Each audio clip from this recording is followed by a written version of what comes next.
Good morning. Welcome to all the delegates that are participating in this morning's session. We've got a great mix of people attending from across the highway sector, and I hope you all enjoy this webinar. We will be recording this event, and this will be made available to delegates after the event. And we'll also be replaying the event on Hopin at 6:30 this evening. By way of a little bit of background, the South West Highway Alliance was established in 2013 and initially envisaged a similar programme of large-scale collaborative procurements as was seen in the Midlands Highway Alliance. And while some framework and shared contracts have been pursued by the Alliance, attention has shifted to tackling universal issues that lend themselves to collaborative initiatives. In 2019, 13 of our 14 local authority members had declared a climate emergency, and all of the South West Highway Alliance member authorities had set ambitious targets for carbon reduction. Our programme board was keen to set up a work programme around the topic of decarbonisation, which prompted the call for a second South West Highway Alliance conference exploring this topic. Originally, we were due to be holding this event as a conference last year, but COVID happened. We had to postpone a couple of times, and now we're running this as 3 webinars, first of which is this morning. I'd like to extend a big thank you to our sponsor Atkins, who've continued to support the event in its virtual form. We've got a great selection of speakers taking part in today's session, covering a diverse range of topics with the overall theme of decarbonising the highway sector. We'll be starting with presentations from Tony Meehan, who's Atkins Transport Consultancy Practice Director, and he's going to be talking about some of the issues within the transport sector and the opportunities available within the highway sector to tackle these. Following on from Tony, we'll be moving to Simon Wilson of Proving Services, who will be talking through some of the options for making the business case for investment in low carbon options. Following on from Simon, we'll have Tom Callow, who is the Head of External Affairs at BP Chargemaster, and he'll be talking all about the electric car event. Now, Tom has got a poorly child at home this morning, so we will be taking questions from Tom immediately after his session, and there might be a little bit of Paw Patrol and Thomas the Tank Engine coming, so do please excuse that if you get those dulcet tones coming through. Following on from Tom, we'll be having the break for questions and answers, and there'll also be a chance for you to put the kettle on and have a quick break.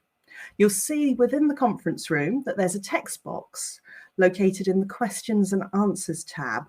Please post any questions that you've got in there, and please don't be afraid to ask questions. It's a friendly audience, and the speakers will really, really appreciate it if you put some questions in.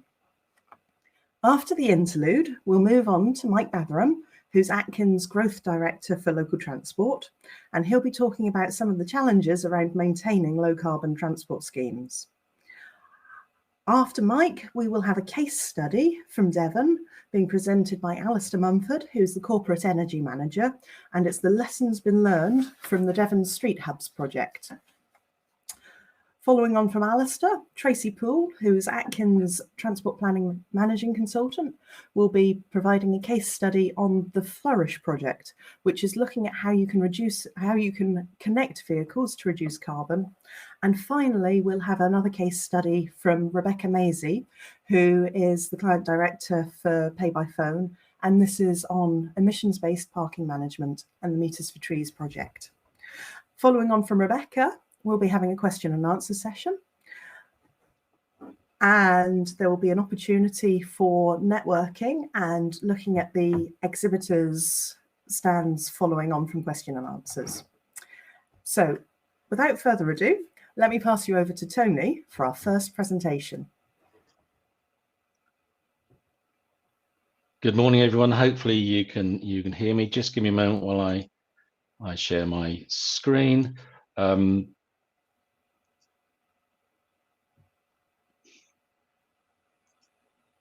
I hope that's working.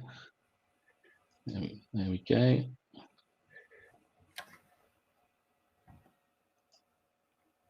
There we go. Hopefully you can see that. So yes, my name's Tony Meehan from Atkins. I lead our consultancy practice in transportation in the UK. I'm also working across our transportation division to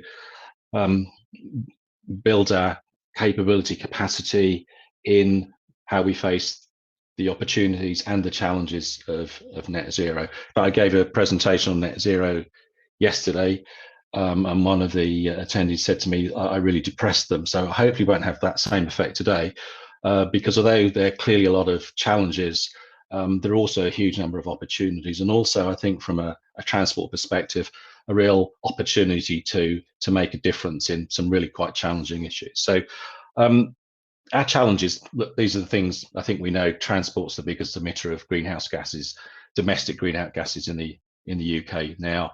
Energy previously was, but through greater use of renewables, phasing out coal, more gas, albeit emitting carbon, emissions have gone down substantially, and it is on a pathway to reducing emissions further. So transport is the biggest emitter, and actually road traffic is the biggest domestic transport emitter by far. So while the largest proportion of movements are on the road, it's not surprising that road is the biggest emitter.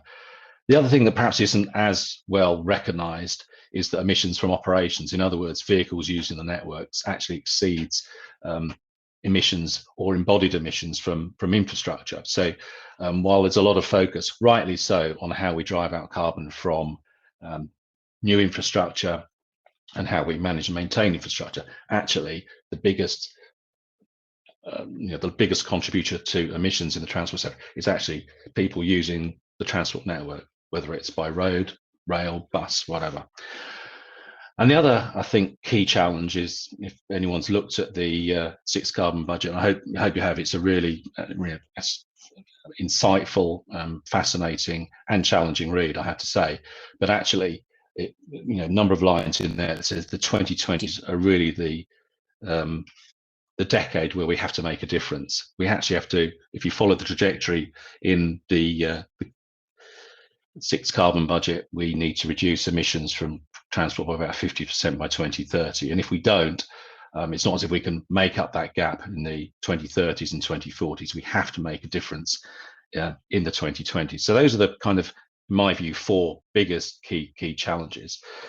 There are also some, I think, hard truths out there. So in order to make an impact in the 2020s, actually we're going to be reliant on the technology and the tools we have at our disposal at the moment. And on transport schemes, actually, we deliver over the next few years. So big infrastructure projects, even if they are going to result in lower carbon transport, aren't really going to be kicking in until the late 2020s and making a contribution in the 2030s, particularly switching to public transport. So the hard truth is, in the 2020s, we have broadly the tools and technology we have available to us now. But clearly, we have to think about the transition to the following decades. The second hard truth is, while electrification is clearly the key to decarbonising the vehicle fleet, that's not going to be achieved until well after the 2030s. And with things like hybrids not necessarily being phased out until into the 2030s, it may take longer. So again, in the 2020s, that vehicle fleet transition is going to start to make a difference, but not a huge difference. The other hard truth is a lot of authorities across the country actually have started to look at assessments of how you can reduce carbon using the existing tools, technologies, through quite intense applications of measures, whether they're reducing travel demand, switching to low carbon modes, and so on. But actually, when you look at the level of reduction that is needed, these scenarios, as I say, with quite intense, well-funded application of the measures we have available to us now, still fall well short of that trajectory of reducing carbon from transport by about 50% by 2030. They fall about between 40 and 60% short of that trajectory. So it shows that really significant action is required, not just to get to that 40, 50, 60% reduction, but actual substantial travel behavior change as well. So there is a recognition, I think, increasing recognition that there are some quite substantial travel behavior changes required to drive that if we're really going to get to a reduction in carbon emissions by 2030. Of course, there are other behavioural changes that cut across a sector, whether it's around moving to plant-based diets and so on. But within the transport sector, substantial behavioural change is needed. So how would we deliver that? I think the other hard truth is the sorts of infrastructure projects that we have historically been planning and delivering over the last 20 years, possibly longer, may not be the type of schemes we need in the future. And that poses a problem for us in that a lot of our thinking, everything from standards, our processes, about planning and prioritising infrastructure is based around the sorts of projects that perhaps we may not need in the future. We may need different projects. And the last hard truth, I'd say, is that a lot of the infrastructure, in fact, various people have estimated this, around about 80% of the infrastructure we now have will actually be there in 2050. So while there'll be a lot of focus on how do we design, plan new infrastructure to be low carbon, actually most of the infrastructure, transport infrastructure that we will have will be there in 2050. So key challenge is actually how we use that infrastructure effectively in a low carbon world or a zero carbon world, how we reconfigure it, how we renew and maintain it, but critically also how we transition it to a low carbon, zero carbon world as well. There are also a lot of uncertainties. So, and this is a challenge for a sector for sure. How much carbon can we actually stop? So one of the things that we don't really know across the sector, and research is starting to move forward on this, and you'll hear from Simon in the next session that kind of relates to this to a degree. How we baseline and measure the impact we're having is really crucially important. So a lot of the infrastructure projects that have been delivered over the last few 10, 20 years, we don't really know how much carbon has been embodied in those infrastructure projects. We don't really know, in a lot of instances, how much carbon we can reduce from particular measures, whether it's shortening trip lengths, whether it's moving to more sustainable modes. So a key issue for our sector is really understanding how and where we can reduce carbon and what the trade-offs are and what impact we can be having. The second uncertainty there is what's achievable from low carbon materials and construction. So clearly a lot of transportation infrastructure is around concrete, is around steel. How much and how quickly can those types of materials reduce the amount of carbon that's required in their manufacture, and used in the construction process, and clearly things on road surfacing as well. How achievable is the amount of behaviour change? So going back to the point in the previous slide, that a substantial amount of behaviour change, in other words, not travelling, changing when we travel, travelling shorter distances, travelling by different modes, how much is actually achievable through what we would call behaviour change? And if you look at sustainable transport that has been in place 20, 30 years, actually our achievements in delivering substantial behaviour change to support sustainable transport have actually been quite small. Perhaps you could say that it's kind of maintained the position of not increasing road traffic substantially in certain areas, but it hasn't achieved whole-scale behavioural change. So how achievable is really quite significant behaviour change in this environment? The speed of electric vehicle transition is also uncertain. So there are issues around cost availability, the build-up of charging networks, and even the number of vehicles that manufacturers would actually, if you like, allocate to the UK. There's a view that countries which have got a policy which encourages the rapid take-up of electric vehicles, battery electric vehicles, is more likely to be the focus for manufacturers and their fleets. And those policies obviously would need to be combined with certainty over availability of charging networks and certainty over if you like, the pricing of road use that supports that transition. Other uncertainties, HGVs, I think this is pretty well known, but the real challenges around HGVs and using batteries. And actually there are many camps, in my view, around the use of hydrogen. Is it going to be really feasible both to convert, to create the hydrogen, which through electrolysis rather than using carbon-based methods, as well as the distribution, transportation of that hydrogen, as well as the technology required to enable that hydrogen to efficiently power HDVs. But also there are biofuels as well, which potentially are seen as stopgaps to a full hydrogen solution.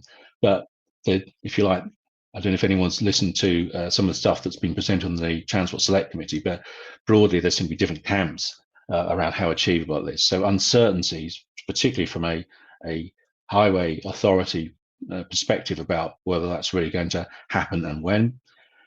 The other uncertainty is actually, is there going to be enough electricity to support all the sectors that are rapidly decarbonising? So there are particular views around this. One is that if you look at the rate of renewable electricity generation that can be achieved over the next 20, 30 years, plus electricity that could be generated from non-carbon sources, nuclear basically, knowing the number of nuclear power plants that are committed or likely to be constructed over that period, then it would suggest that roughly 60% of the energy that we would need to power an electrified transport system would be available. And that then starts to place a burden on focusing on travel which is really energy efficient. So again, it's an uncertainty. Is there actually going to be enough electricity generation capacity to support the needs of the transport sector alongside all the other sectors, industrial, homes, whatever, that will need electricity? And the last one there is not everything can be zero emissions. So people are already talking about zero emissions roads, zero emissions buildings. Actually, most of these infrastructure components will create carbon in some shape or form, whether it's through concrete, whether it's through steel. So the idea you can actually get to a zero emissions piece of infrastructure is not really that credible. And therefore, that's where the net comes in. The net in net zero means you need some form of credible offsetting to get to that net zero. So how much can be achieved through natural and industrial sequestration? So natural is building, growing trees, planting trees. Industrial is around carbon capture storage. But the challenge here is, unless we're able to measure and understand how much carbon we are creating as part of new infrastructure projects, or even maintaining existing infrastructure, as well as the operational component of transport infrastructure, how do we know how much to offset? So again, massive uncertainties about the whole net zero process around transport infrastructure, as well as actually who administers, how does the carbon offsetting work for these types of projects. So again, alongside those challenges, quite substantial uncertainties. So I can see, you guess, going through that why the person listening to me yesterday was perhaps depressed, but there are substantial opportunities in this space, opportunities for us, I think, to make a difference. So first of all, and this is clearly an area where, as an engineering consultant, Atkins is focusing quite substantially. How do you deliver low carbon planning and design? So how do we look at infrastructure projects that we're already planning and working with clients to deliver, to really drive out carbon through the planning process? Do we need to go a particular route? Do we need to go to particular elevations or whatever? And through the design process, how do you reduce the amount of concrete or steel you need? And through the construction process, how do you construct efficiently? And clearly there are opportunities, collaboration between authorities, designers, contractors, material suppliers, which perhaps haven't happened in the past. We probably rapidly need a lot of demonstrators to really show what can be achieved. And again, link through to the session, the next session, in terms of some of the stuff Simon, I think, is going to be presenting.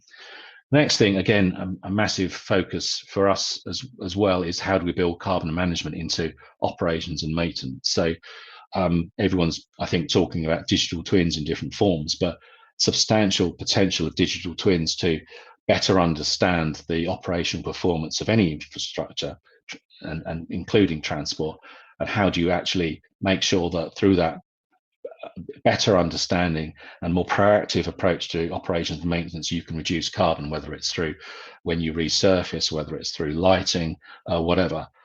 There are substantial opportunities to do that, but you need the information and tools to do it. And then there's about optimizing network performance. So there's a presentation from my colleague Tracy Poole a little bit later about our connected autonomous vehicle projects. Again, the opportunity to optimize network performance and actually make vehicles operate more efficiently, and therefore saving energy as well as saving carbon if they're still currently internal combustion engine vehicles, is really quite substantial, and it's probably an overlooked area of how do you drive out carbon, particularly in the short term as we transition to electric vehicles. One of the other opportunities, I think, is this whole thing about rapidly embedding carbon management knowledge and tools and processes. So basically any, if government policy is to be followed in terms of carbon reduction, getting to net zero, then any public sector investment, however, whatever form it comes, has to be embedding what we call carbon management in its processes. So how do you ensure that everything from a planning and design decision that is made as part of transport infrastructure or part of transport operations is operating on the basis of knowing what reduces carbon, how you can avoid carbon, and again, it's a big focus for us as a business through our design tools. At the moment, we're looking at how do you, through digital engineering, get very rapid calculations of the carbon impacts of different design choices, and how do you critically identify what we call the carbon hotspots. So a lot of the things that happen in a infrastructure planning and design, some of the items aren't going to make much of an impact upon carbon emissions, while other areas, what we call the hotspots, are the areas we really need to focus our planning and design efforts on. There's opportunities to incentivizing carbon management through procurement. So again, we are starting to see procurement for infrastructure projects in different forms, starting to say, show us how you can reduce carbon, and potentially even setting carbon targets that you could achieve through the planning and design process. Though that clearly means you need a robust monitoring and measuring mechanism to achieve that. New commercial models, particularly, I think, again, interesting to see what's happening around local authorities on that, around electric vehicles, connected vehicles, charging related to electric vehicles, as well as the opportunities around e-mobility, e-scooters and so on, subject to obviously legislation. And then finally, this whole new generation of what I'd call active travel, micro-mobility, public transport schemes that are all focused on reducing carbon, but linked to place, potentially demand management. I know people are talking about road pricing as an opportunity, not just to raise money and manage congestion, but actually to support the transition to electric vehicles as well. But also different models around road space prioritization, which has been so difficult over so many years. All of those things, potentially a cocktail of measures which can really start to make a difference on decarbonising, particularly in urban areas, and make a difference in the 2020s. So all of those things, to me, opportunities where we have got the tools, knowledge, expertise, and we can develop those tools, knowledge, expertise further through our sort of a low carbon, through more effective understanding of how we manage carbon in a transport infrastructure world. Just to close off, because I'm conscious I'm nearly close to time. We through various contacts we have with clients across the local authority sector. This isn't necessarily a comprehensive analysis of what's going on, but we kind of asked some of our key clients what's changing, what's going on in the carbon space, or the net zero space. What's actually changing. So a few things that I've got to pick out from this. First of all, I think in terms of political commitment, it looks as though there's a gradual shift from sort of aspiration based around climate emergencies to a focus a lot more on actually what needs to be delivered.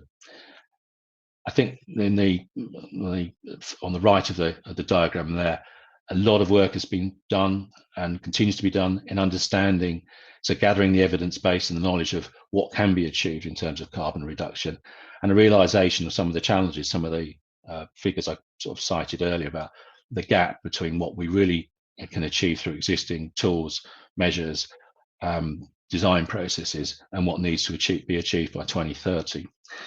I think funding, everyone I think is talking about no regrets moves. What can we implement relatively quickly, which is going to be a no-brainer, if you like, because it reduces carbon and in a lot of instances does a lot of other things as well in terms of supporting our economies, addressing other transport problems.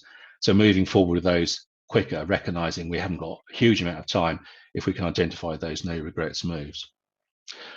And just the other thing in terms of, if you like, actions, things that perhaps local authorities could be doing or are starting to do. I think far left there, case making, increasingly making the case for interventions that will reduce carbon, require cross-sector working. And at the bottom right there, given I'm short of time, I just say training to tackle gaps in knowledge. If there's one thing around that I've learned over the last probably 6 months in looking into how, as an organisation, we Atkins face up to the net zero challenge, it is taking the specialist nature of understanding of carbon and bringing it into everything that we're doing. So how do we bring the knowledge, the understanding of what we need to do to embrace carbon management into our sector is a massive challenge. And to just quickly close, that's that point there. We have to have a carbon consideration in everything we do. The 2020s is critical, and there's one thing we have to do is the scale and pace of intervention is staggering, but the opportunities are there for us to grasp. Thank you. Thank you ever so much for that, Tony. That's really, really, really helpful. We'll move swiftly on to Simon, and thank you, Emma. Go through there. My camera on. Let's load my presentation. There we go, and there. Thank you. So good morning, everybody. My name's Simon Wilson. I am Research Director for the Future Highways Research Group, which comprises, hopefully, the organisations that you can see on your screen in front of you. These organisations are mostly county councils and large metropolitan authorities, and they represent about 77% of the surface area of the country. So if it's going to happen, and it's going to happen at scale to follow Tony's lead, it's going to have to happen across these organisations. We have been tracking, and to a far higher degree, I have to say recently, the degree of innovation and change that's happening into the sector, and it is moving now at a pace that I've not seen in 6 years. What's driving this change, and it's important if we're going to consider writing a business case, is the interconnected nature of the sector drivers. Because while many of you will see climate change and air quality as being a fundamental thing, it's certainly the focus of this conference. And to reinforce that, 86% of FHRG members have declared a climate emergency. But what we're also seeing is there's nobody who hasn't actually prioritized climate change in their portfolios. So that's the first major driver that we've seen in the sector. Again, following on from Tony's lead, there is a real issue with resources and skills.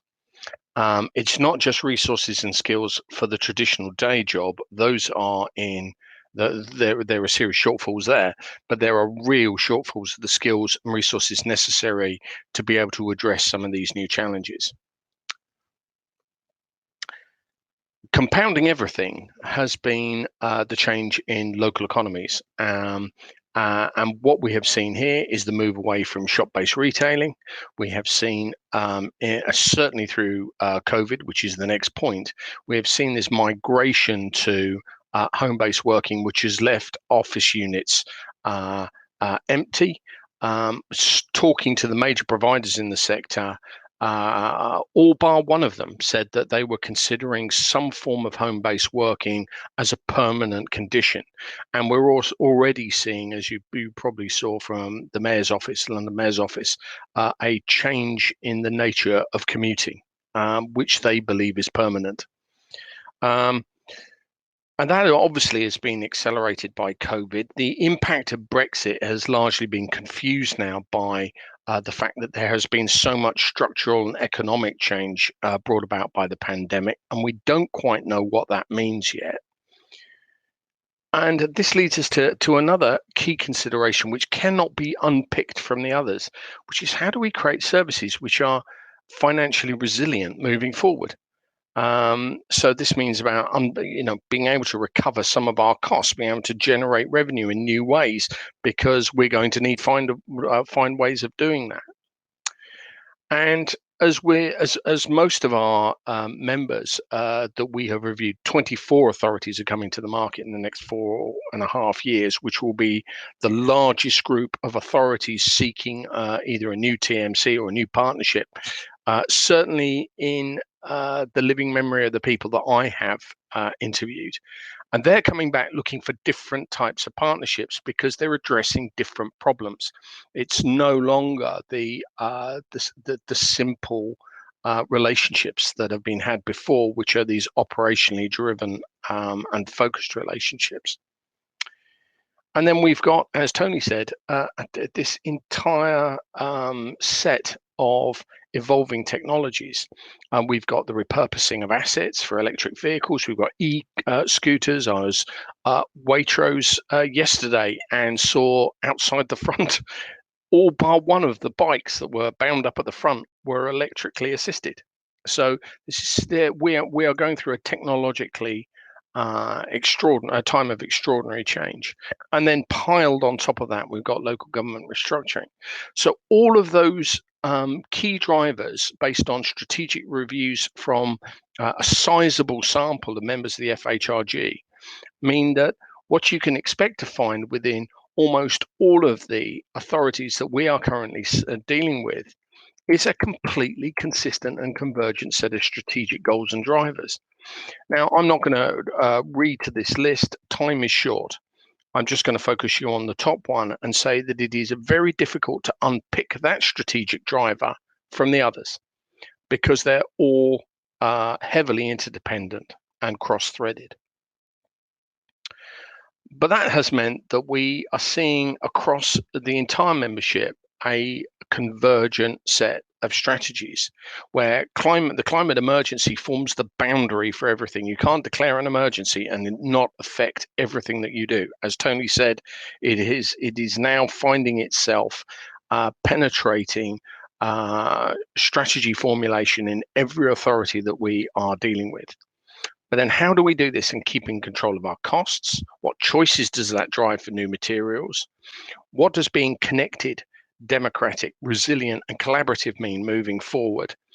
We still have the bookends of we do not have enough people. We do not have people with the right skills. So how do we overcome that human capital shortfall? And then how do we continue to do and make decisions around effective asset management with all of this in flight? And that dictates the bottom, which is what is the optimum operating model for doing this, and how do we realize those strategic outcomes through that model, through the initiatives that you can see on this grid. And as I've said, every element of the future strategy is impacted by carbon reduction. There's not a box on this table that isn't impacted by that. So that's forming our research themes, and I won't dwell on this because the theme here is business cases. Everything that we do within the FHRG, we try to develop a business case for. So each of our research themes, whether it's looking at options for financial resilience or climate change or human capital management or future optimum operating models, those will arrive at a business case where we're looking at what it means, what structural changes are required, what people, process, and systems changes, because everything that the FHRG is about applied research. We do not want to do theoretical research, which can be applied in 50 years. We're not navel gazers. The organizations that make up the FHRG are very keen to do things tomorrow. So these robust business cases are necessary if people are going to have the confidence to invest. So where do we start? Well, a good place to start is knowing what the impact is going to be of the things that you want to change. So the first starting point for us is standardizing the approach and the guidance that's used within the highway sector for GHG Scope 1 and 2. So we currently have a research team that is in flight where we are taking the standard GHG protocols and we are writing standardized guidance for it. At the moment, as I say, we're focusing on Scope 1 and 2, which will complete with a standard compliance assessment toolkit. It's available to everybody. You can ignore it if you so wish, but we're hoping that people will be able to use it, at least for the purposes of standardizing for benchmarking. And then beyond this scope, we will accelerate into Scope 3, as well, standardized protocols and guidance for that. And so what are we trying to achieve with this? Because GHG has already been written. What we're trying to do is create some standardized boundaries. So for the authorities that we've interviewed, what is in and out of this is a little vague. Also, the standardized assumptions that are used for conversions for carbon footprint analysis. And the aligned reporting cycles. So we have some people who start their reporting cycle in April, some who start their reporting cycle in January. We've even got two that start their reporting cycle in October. Why? I don't know. But to do benchmarking, we're going to need to align all of those. We're also going to have to understand where people are getting their data from. So what measures and data sources are being applied to this, because that'll add a huge distortion unless we can get a level playing field. And then we'll end up publishing that as guidance, and we will create, as part of the Value Analyzer online assessment through the FHRG, there'll be a compliance assessment framework. So authorities, or in fact any organization can test it, that works in the highway sector, can test its alignment with the guidance as we will be delivering. So once we've got some ability to compare apples and apples, once we understand where we are today, then we can move on to step 2, which is to look at the strategic options for addressing each of the issues that I've discussed, and principal amongst those is carbon reduction.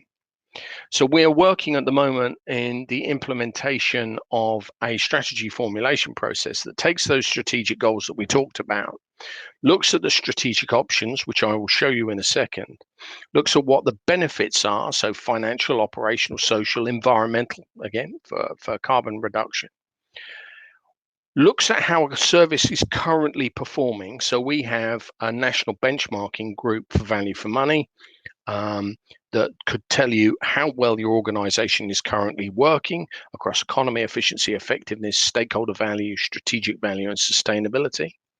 Then tests the market to see how those options might be delivered, because it's probably in fact, it's almost certain that as we move forward, the breadth of market engagements is going to increase. There are specialists out there who we are currently not talking to. There are new sector entrants who have great ideas about addressing things like climate reduction, who are not on the field of view of most of the authorities that we deal with. So testing that is really important. And once we've got that, we've got a strategic program which is working with a subset of high priority options that are going to deliver better value for money, use the best partners. So the partner selection becomes part of that. And then finally, we deliver our business changes. And that may be working internally. They may be through traditional procurement and contracting, or very probably through some of the emerging ways of dealing with the market, such as cooperative frameworks. So this process touches all 4 sides of strategy formulation. So we have formulation, embedded innovation, and strategy realization. So let's look at then how we would assess each of the strategic options within our portfolio. So for us, what we're currently doing is looking at the attractiveness and achievability of anything that comes our way, whether it be differentiated car park charging, polluter pays, whether it be, it doesn't really matter what, using adjacent land for energy generation. We are constantly testing that against a fixed set of criteria. So how well does it align with our strategy? How clearly defined are the benefits and what's the benefit certainty? So the scope, scale, longevity, and confidence of those benefits. How much do we believe are constraints, our costs, timescales, resources?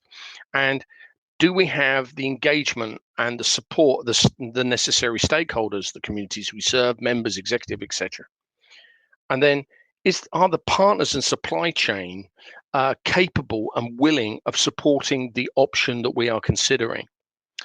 Achievability, complexity. We look at inherent risk here, scale, novelty, diversity, interdependency, volatility, standard dimensions of assessing how risky an option is that we want to play with. The affordability of the option. Do we have the resources? That's the capabilities and capacity.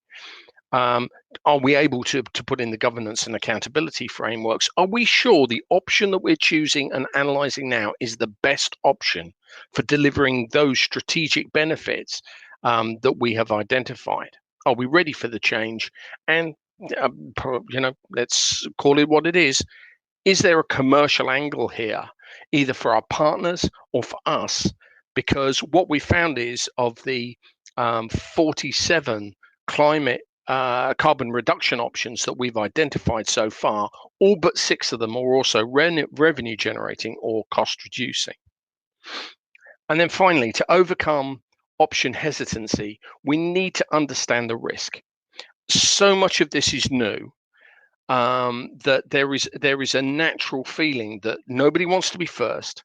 Nobody wants to make an expensive mistake. So we have to look at all of the potential risks, risk to our benefits, risk to the future operations, technology-based risk, complexity or timescales or cost-based risks, and then right across to the other side. If this is really good, can we expand it and do more of it?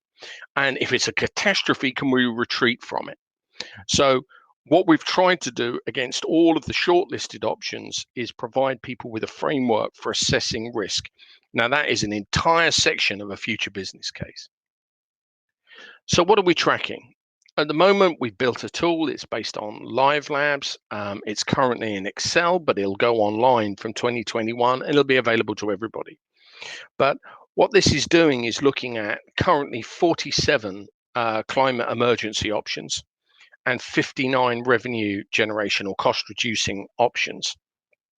And we're trying to track for each of those options what it might cost, what operating profit it might generate, what it might do in terms of carbon emissions, so carbon reductions, how it might play out with regard to air quality, what the social implications are, because some of these things may have great carbon headlines, but may impact communities in a way that impacts social value.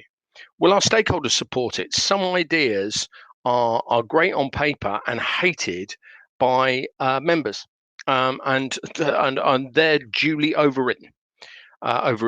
So then we've got how achievable is it as an option and what's its commercial viability, just as I've described. So all of these things we are trying to track, at least at headline level, for all of the options that we're able to identify. And by doing that, it's possible to select, for each organization, to select what they want in their own portfolio. So they can see how much it's likely to cost, when they're going to get the benefits, how those benefits play out.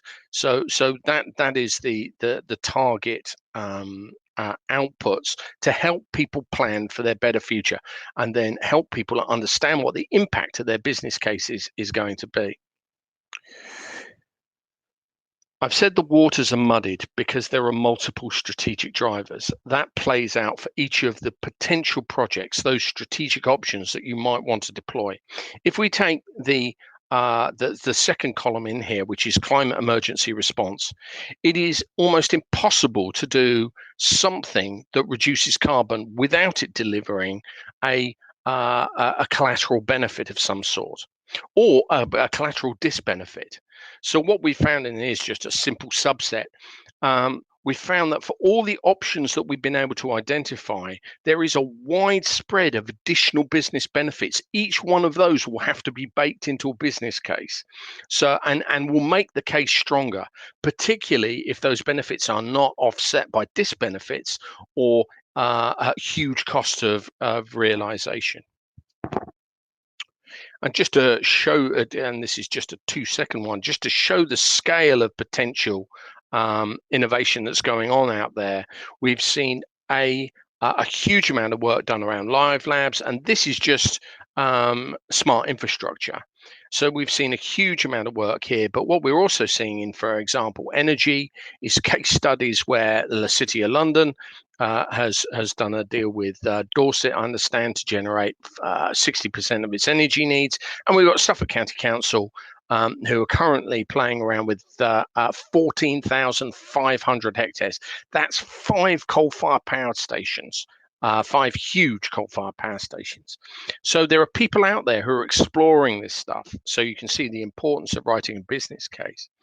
If you were to do everything that we've identified, it would cost you £230 million. Some of them are junk options.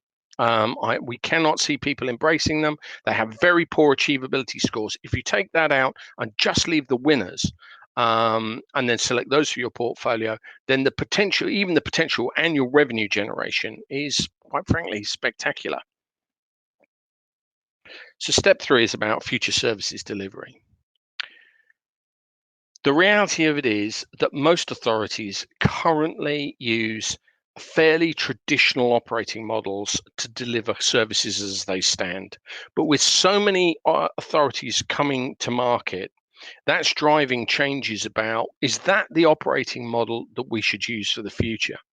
So do we continue to use single providers or multiple provider designer plus blue collar services? Do we move services in-house because the market, we've got too many people at market at the same time? Do we buy through frameworks? Do we use one of the new kinds of approaches, which is to work with cooperatives to create an arm's length company? Of all of those, when we started to look at them, people had which of these options is going to provide us the best framework for delivering future strategic, including carbon reducing options. So from all of the assessments that we've done to date, we have found that, believe it or not, single provider, multiple providers, and arm's length companies have actually slid down the list in favor of mixed economy operating models and potential new operating models which tick more of the boxes. So, for example, building cooperatives may be a very exciting, it's still being prototyped, but it might be a very exciting way of engaging with the market, particularly if you want to use specialist organizations to deliver very specific outcomes and benefits associated with business cases. So if we move towards this idea of a mixed economy commissioning framework, then what we're seeing here is that highways authorities become commissioning authorities. They become commissioners of discrete functions. And through that framework, you could work with a whole different group of provider functions working in very specific areas. Each could be responsible for delivering, for example, part of a service, so winter maintenance or design services or whatever they are. So that has benefits all in its own right. However, through, let us say, a cooperative framework, we're seeing the emergence of strategic services functions, which are delivering those business cases. So they are completely discrete. They're not cost centers, they're profit or carbon reduction centers. And they are working with external providers that are delivering those strategic goals. So this is an entirely new kind of operating model. And we're really interested in seeing how it's evolving in places like Derbyshire. That provides you, this whole framework provides you then with this idea that you can deal with anything, any case that is signed off, because you have a provider abstraction layer and a delivery and provider layer. That framework should allow you to deliver any of those strategic goals that you have in mind. So that is, in rapid summary, what we are learning about in terms of the options the sector is considering, the bandwidth of thinking that's going on out there.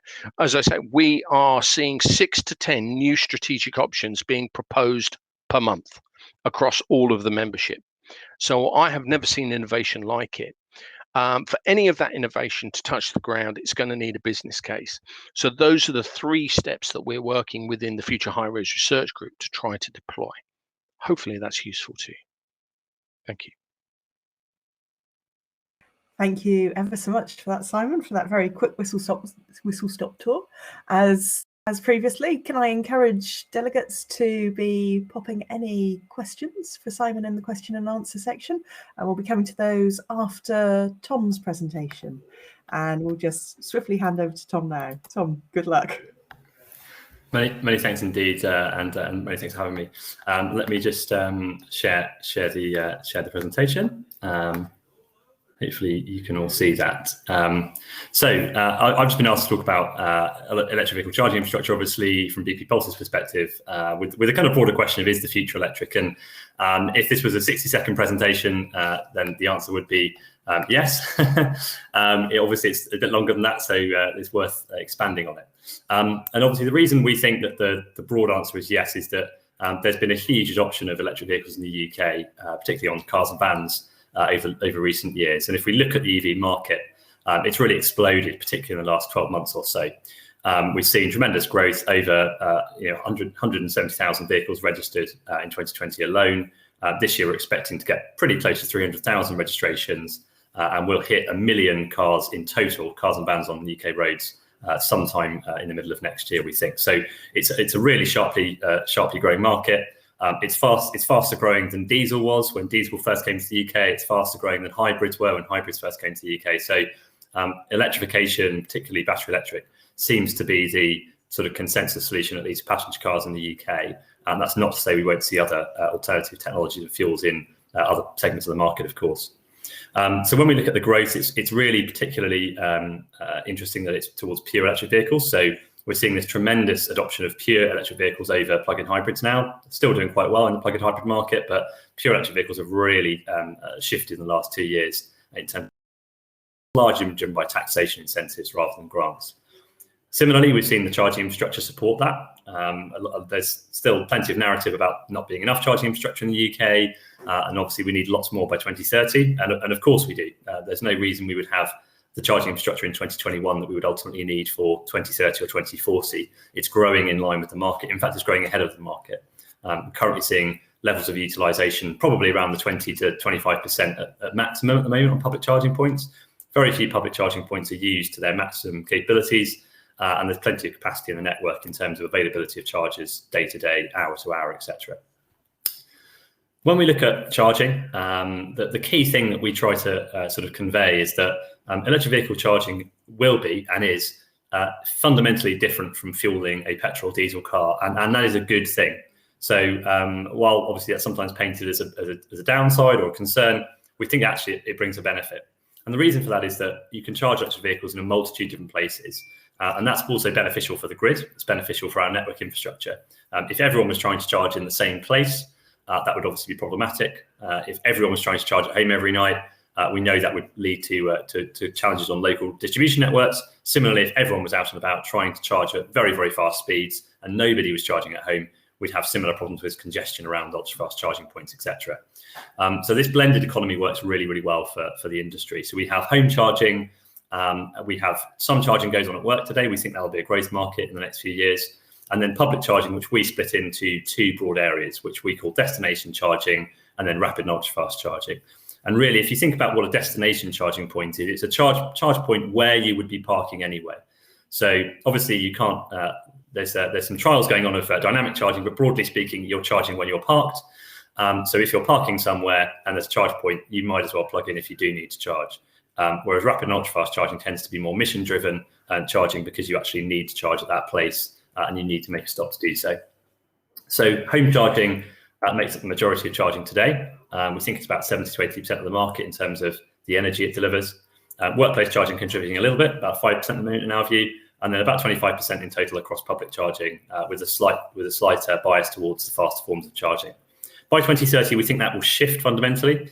So it's logical, obviously, that home charging will decrease in terms of its proportion. That is largely driven by the fact that more and more people without off-street parking, without home charging, therefore, will adopt electric vehicles. So people with flats, people who live in homes where they can't charge, terraced houses, etc., will start to drive EVs in greater numbers, and they will predominantly be charging away from home. They probably won't be charging with any kind of ornate sort of home charging solutions. Try and get their vehicle charged at home, and that will work well for them. But we think home charging, workplace charging, will also make a significant proportion of that. So that's everything from a company car park to a depot, a local authority depot where you're charging your local vans, for example, for your housing association living overnight in that area. Apart from EV charging happening in different places, another key benefit is that EV charging happens at different speeds. And this whole principle of different speeds for different needs, again, is something that is really beneficial to us as a charge point operator, and it's beneficial to the grid. So again, if you look at the opposite end of the spectrum, if everyone was trying to charge their cars very slowly, or if that was the only technology available, we'd all be tapping our watches in frustration at only getting 2 miles of charge every 7 minutes. And at the other end, if we were all trying to charge at 300 kilowatts, we'd have probably quite significant power constraints in providing that much charging if the entire market needed it all the time.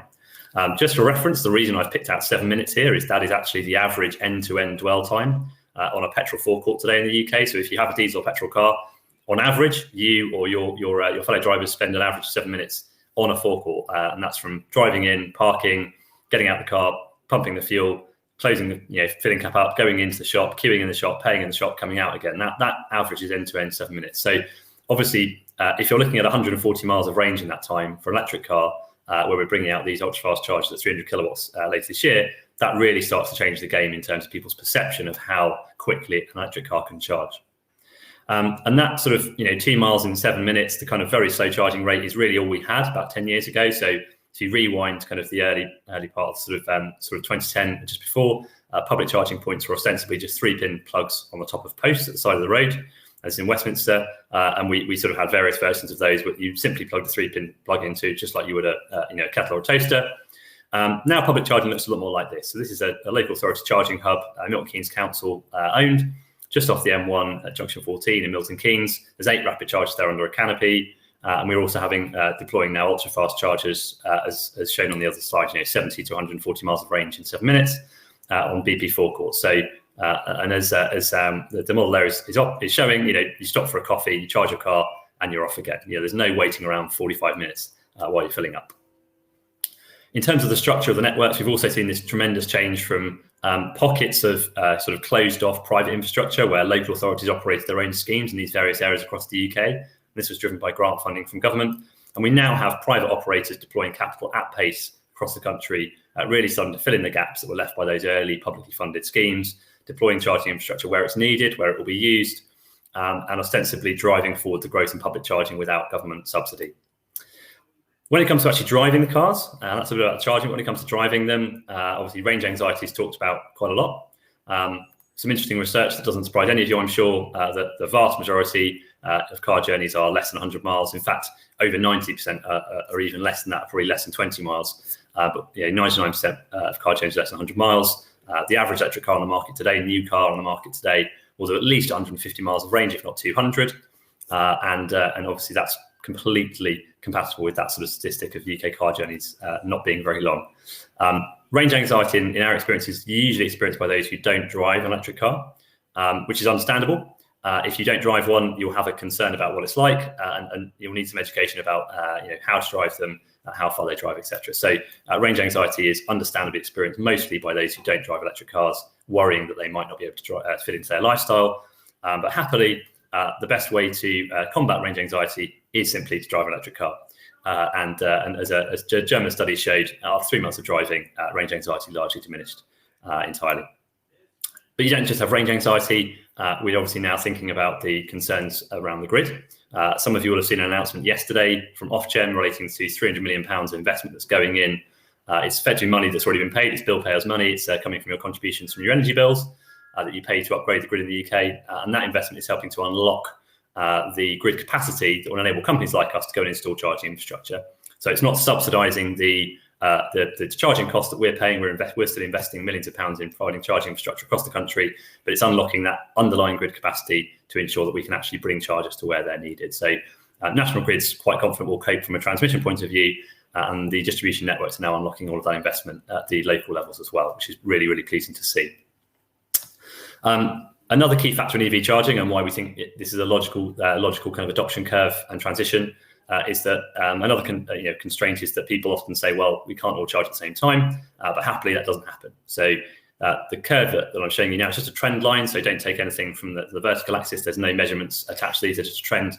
You see that the home charging pattern is very much a sort of evening peak pattern of people charging at home, which ties in with the orange line here, which represents domestic electricity consumption. So domestic electricity is consumed in this kind of period, this kind of profile, and obviously that evening peak is not particularly helpful. So we do need to work on shifting the demand for electric vehicle charging at home to the off-peak times, which is being done already with some really smart tariffs encouraging consumers to set their cars to charge from 10 p.m, midnight, etc., or even charge on an agile basis, adjusting to pricing signals. So that will happen. Smart charging will help that shift. And public charging will play a huge role because the peaks in public charging are different. So the peak in public charging we see at the moment, which is this last curve I'm showing you, tends to happen in the middle of the day and tails off towards the evening. So that mix again of charging will really be helpful to actually adoption. And then finally, a bit about the BP Pulse network itself. Obviously, we provide charging points for local authorities, consumers, businesses, etc. We sell charging points themselves, but we also operate public charging, which is one of the key things that people like to look at when they're thinking about electric vehicles. It's not just a charging point you have at home or work, but it's what happens when I get out and about. Are there charging points that I can use? Increasingly, there's rapid and ultra-fast chargers all over the country. Those are increasingly, again, easy to use with things like contactless payment. So we've got more contactless enabled charge points on our network than any other. And those are simply tap and pay. You turn up with a credit or debit card. You don't need an account. You don't need to sign up. You don't need a subscription. You can simply charge. And we offer the choice of subscription to those customers that want it. So it's not about forcing customers down a specific route. It's about giving them choice and flexibility in how they charge. We're growing our network rapidly. So we've got about 700 rapid charges on it today, as well as several thousand slower charges. And we'll probably have 200 or so ultra-fast charges by the end of this year, with a view to having 700 ultra-fast charges by 2025 and something like 1,500 by 2030. Really importantly as well, as a sort of last point on network, is that consumers increasingly want to see public charging provided with renewable electricity. So we do that via the REGO process, where we ensure that the energy used in our network is certified as renewable in the supply chain. So last year we delivered over 16 million kilowatt hours, that's 16 gigawatt hours across public charging. So we're really pleased to ensure that customers have that backup of renewable electricity as well. And we focus on utilization on our network. So rather than just simply talking about number of charge points, we're really laser focused on how much they're used, because an unused charging point is a waste of space, bluntly. So at the moment, we've got ultra-fast chargers like the one on the left. We've seen some of those units delivering over 700 kilowatt hours in a day. And just to give you a sense of what that is equivalent to, the average car in the UK, electric car, if it was driving on the average distance, about 25 miles a day, would probably consume about 7 kilowatt hours of energy. So 100 slower charging points where people are plugging in and charging overnight. They're not fast chargers, so they're plugging trickle charging overnight, that's 7 kilowatt hours back. You'd need 100 of those sockets on street, sort of lamppost sockets, for example.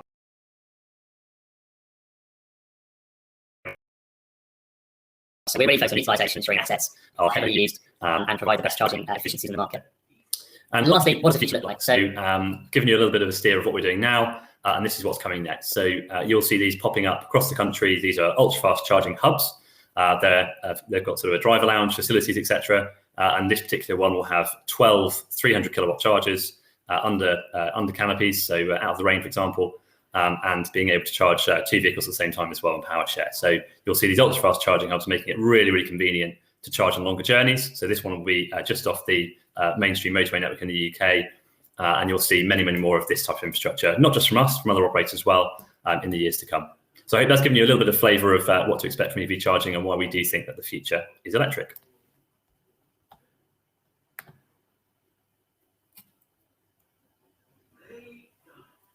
Thank you so much for that, Tom. That was great, and you've actually caught us back some of the time that we were missing.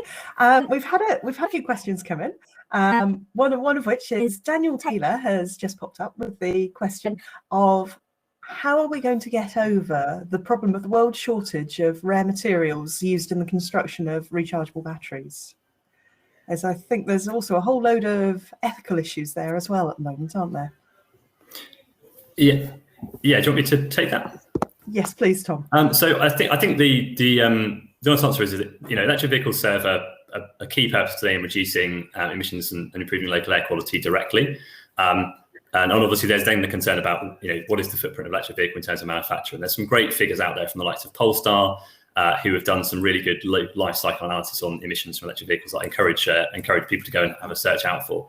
It's true, obviously, that there are specific materials that are required for EV batteries. The good news is that some of those are being engineered out. So, for example, cobalt is one of the key concerns, and there's cobalt-free batteries now in the laboratory stage and out there in vehicles.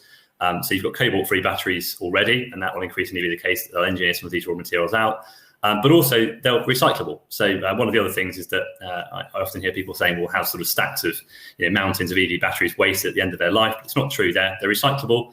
They can either be recycled as a whole unit, so you could take an electric vehicle battery, package it up, and create an energy storage battery with several modules, or you could actually recycle the components within it. So in terms of a shortage of components, as long as we see that growth in the ability to extract the raw materials that we need in an ethical way, of course, and again, anyone promoting electric vehicles should absolutely be focused on the fact that the entire supply chain needs to be considered.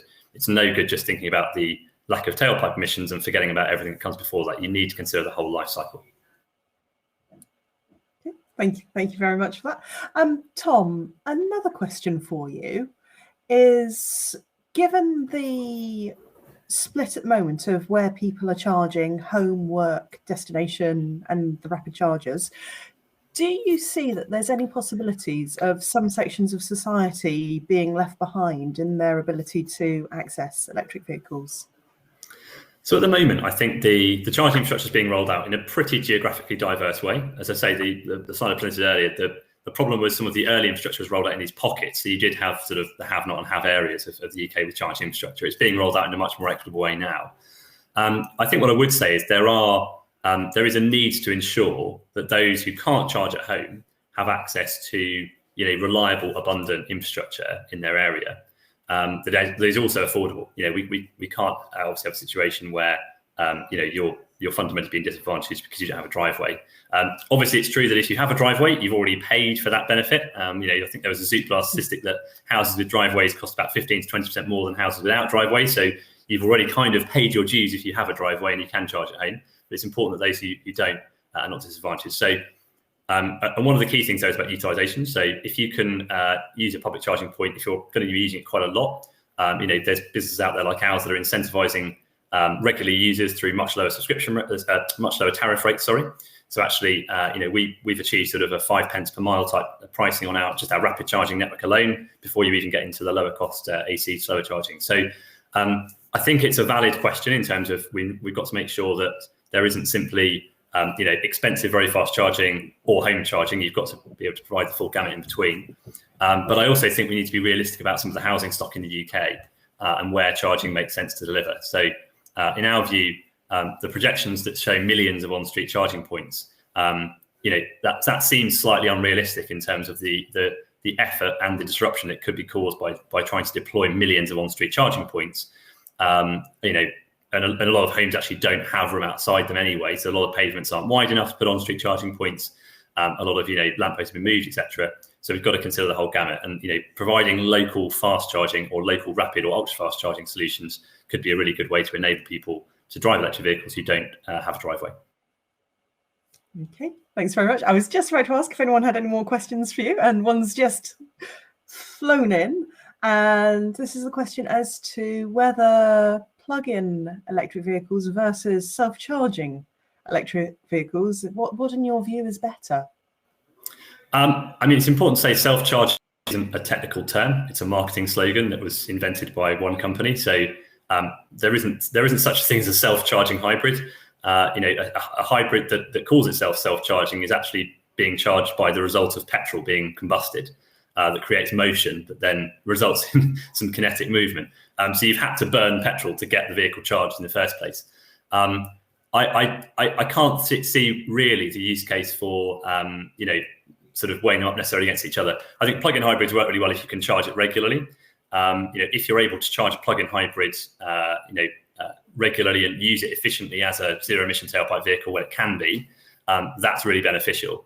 What I would say is if you can't charge a plug-in hybrid or you're not going to, you're actually better off potentially choosing a very efficient ICE because you're then carrying around 100 kilos or so of batteries that you're not benefiting from. So a plug-in hybrid works in the same way as a standard non-plug-in hybrid, by the way. So it does all of that if you want to call it self-charging, it does all of that in the background, and it plugs in as well.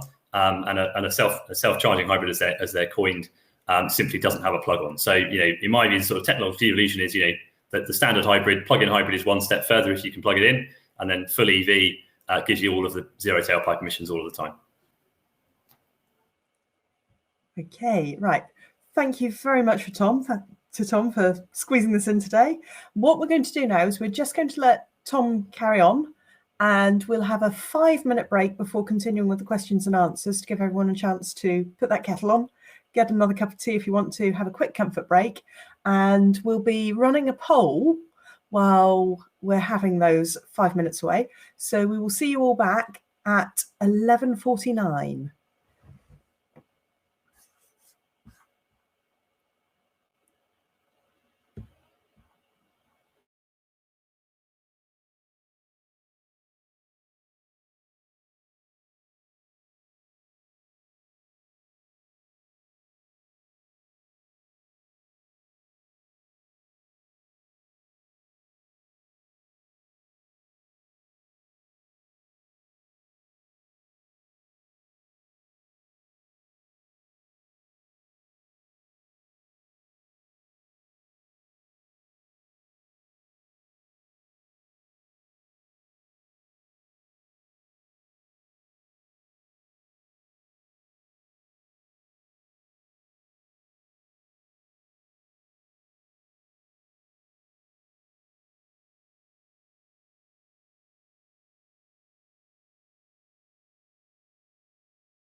Hello and welcome back, everyone. Can I ask Tony and Simon to please turn on cameras and audio so that we're able to see you? Thank you, Tony. Thank you, Simon. So we've had a few questions come in, potentially for both of you. Rob Richards has asked if any work's been done to look at the effective cost and value of carbon when you're looking at whole life cycle costing within highways. And historically, local government decisions are generally based on cost rather than other factors. So just any thoughts as to work that's going on in that area? I'll throw over to Simon first of all, and then over to Tony on that one. I think that's an interesting question. I'm not sure that it's being done in anything like a comprehensive way. One of the problems there is around electric vehicles. Somebody talked about the contamination of digging lithium out of the ground and reprocessing it.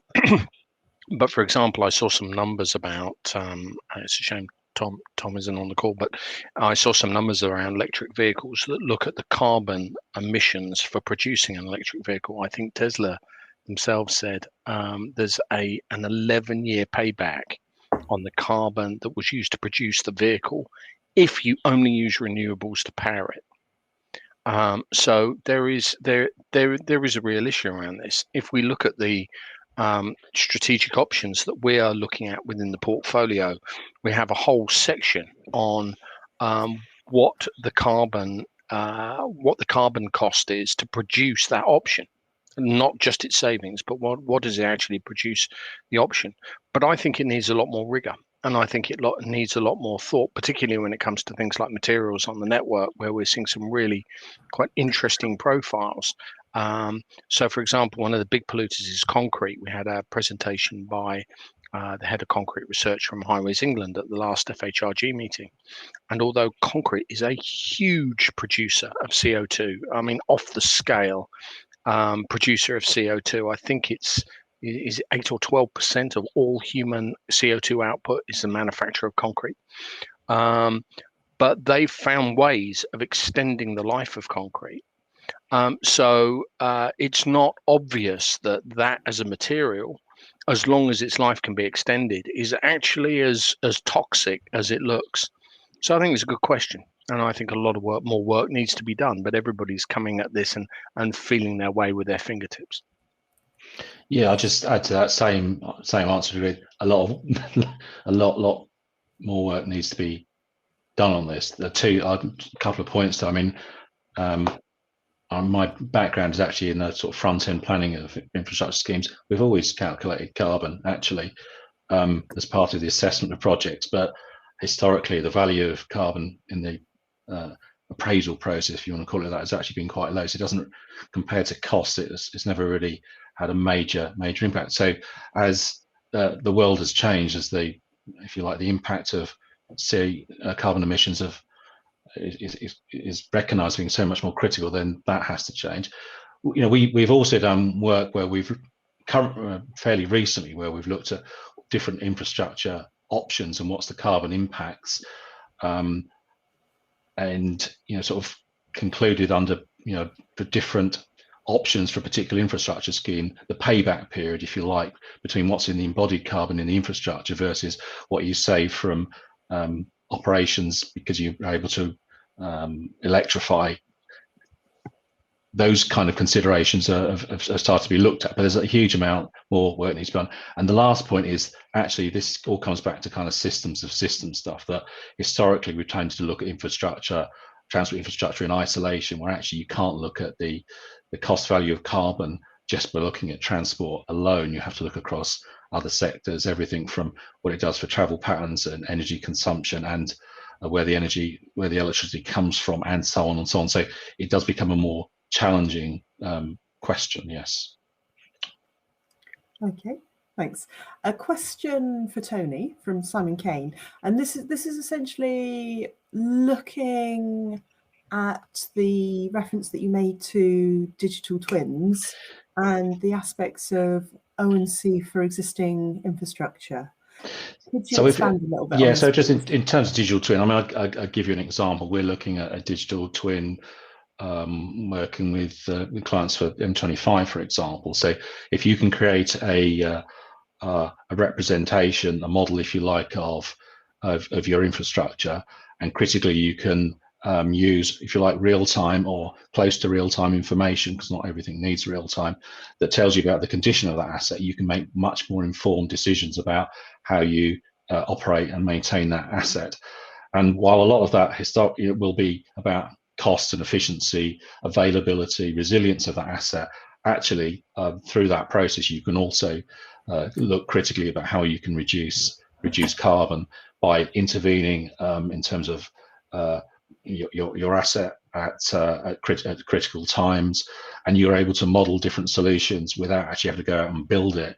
You can test if you've got different phasing of asset renewals and maintenance. You can test potentially the impact of different solutions, including materials and design, and optimize that before you actually go and build it or implement it on the network. So, and that's happening across all areas of infrastructure. And it also comes back to the whole systems of systems point. You can start linking your infrastructure, how your asset performs, to how your network is operating, or indeed other areas of activity. Thank you. Right. Another question that we've had, and this one is for Simon. Looking at the range of options that are coming up in the strategic options analyzer, if you were a local authority and you wanted to focus on one option, what would you go for? Oh, that depends on the profile of the authority. If we look at the adjacent land energy generation option, if you have old tenant farms or you have significant estates which are adjacent to highways, I would look there because it's potentially worth millions. But there are a lot of constraints around that, which is how close you are to the energy network, what the capacity of substations is. Do you have private off-takers that you could work with within the authority, because you can make a lot of money on that. There's opportunities to offset your costs within that. I think there are a whole host of revenue generating ideas that are coming through, particularly around polluter pays. Differentiated car park charging. I've seen some numbers for that, which are really quite extraordinary if they're real. But within the portfolio, I would say it depends entirely upon the profile of the authority. It also is almost entirely governed by the political priorities of the authority. So I've equally seen some spectacularly good ideas shouted down on the basis that they feel they will offend the electorate. So I think within it, and I'm happy to send the list on. In fact, everybody is welcome to use the tools. And if you have some great ideas, please contribute. Please let us know what you're working on, because we'd like to share learning across as many organizations as we possibly can. But I think there are a top 12, 13 options which have high achievability, high commercial potential, high revenue generation, and high carbon impact, which would cost between 20 and 32 million pounds to implement comprehensively. But the annual yield on those is really spectacular. It'll take you a long way towards. And there are some emergent things. So if we go slightly off piste here and look at the fact that lots of children have been educated at home during COVID and lockdown, and the impression is generally that has been a very successful strategy for education, and then go back to home to school transport. So there is some modelling being done by some authorities that say, do we need home to school transport every day? We have to maintain a school experience, but could it be 3 days a week or 2 days a week? And the numbers that pour out of that, we all know how expensive that is for an authority to manage and to implement. And that has, again, a high cost saving, high potential carbon impact. So yeah, there's a whole portfolio of things. So it depends on who you are. Thanks very much for that answer, Simon. And a final question for Tony. In your presentation, you talked about the need to be making rapid transitions in terms of the move to active travel and other modes of transport, and also the need for carbon management knowledge to become embedded in the organisation, where there seems to be quite a big gap at the moment between what is known and what needs to be known. Do you have any ideas at the moment on how long this will take, and what sort of skills employers need to be investing in to be able to meet this challenge? Well, so firstly, I think that it's interesting sort of looking at what happens in our own organisation in Atkins, in that historically, I think carbon has been treated as a kind of specialist subject that you need, environmental qualifications to get your head around. And for us to be successful in this space in shifting the dial in terms of making carbon management everything we do, whether it's infrastructure development, operating our networks, we need to take it out of that specialist niche area and broaden it. It has to underpin everything we do. So first of all, it's a mindset thing. It actually it's needs to be taken out of that kind of specialist niche area. So yes, there needs to be a training and awareness, and to be honest, events like this where people are debating really quite complex issues with lots of uncertainties around them, where there are a huge number of trade-offs, where you have to think about what's going on across other sectors, the whole systems piece is actually fundamentally important. So firstly, it's about the sector talking to one another, and the various research activities and so on are really critical. That how long will it take? I think even over the last, if you look over the last year, the debate that's going on in this space is improved substantially. We're expecting the DfT to come up with its transport decarbonisation plan, I don't know, sometime May or June, probably June now, I guess. So again, that will start things going. So there is a considerable momentum in this space. I think the challenge is that as a sector, we're kind of focused on certainties and being able to extrapolate where we're going based on the past, and all of a sudden that's not the case. So if the question is how quickly will we get there, I do think that there is acceleration in terms of understanding. As I said in my presentation, when we engage with clients from the local authority sector, you can start to see the change here. But it will require people with different skill sets, particularly around carbon management, particularly around being able to understand how we measure and baseline and take decisions that are anchored in carbon management, and that's what's kind of missing in our sector at the moment, in my view. Okay. Thank you very much. And so we're now bringing the first session of the morning to a close. I want to say a big thank you to Simon, Tony and Tom for their contributions. Also, once again, a thank you to Atkins as our headline sponsor, and also our main supporters, WDM, Pay by Phone and Southwest Highways, for making this event possible today. We'll now go through into the second session of the morning and handing over to Mike Batheram from Atkins.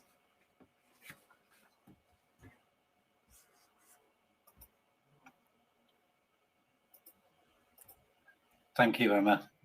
Just sharing my slide a moment. Okay, good morning, everybody. Oh, I should say afternoon, actually, now. So I've been asked to cover quite a wide-ranging topic here in terms of low-carbon transport and maintenance. But what my focus will be on is what we've been looking at in relation to maintenance, reducing carbon in the maintenance activities that we've been doing. My background is a transport planner, so I'm much more comfortable with the low carbon transport subject topic. I've got over 25 years experience in that, and I actually worked in the southwest in Gloucester City, working for the county council under an agency agreement in the mid to late 90s, and that included working on the Gloucester transport package, and also responsible for the implementation of the pay and display scheme in the city centre. interestingly enough, in my previous consultancy role, I headed a project working for Highways England, looking at the implementation of cycling and walking policy within Highways England, and that included workshops with the operations and maintenance teams. So this sort of challenge around how we operate and maintain infrastructure associated with cycling and walking and low carbon transport is a key issue that many organisations are addressing. So in relation to maintenance, then I will get my excuses in early, as I am no expert. I do have some knowledge and understanding from my local authority experience and through joint working with partners like Volker Highways and Ringways. And just worthwhile noting, really, a huge acknowledgement to a large number of people that have contributed to my presentation today, in particular Ringway, Volker Highways, Gloucestershire Highways, Wiltshire Highways, West Berkshire, Connect Plus Services and Highways England, as well as many colleagues within Atkins.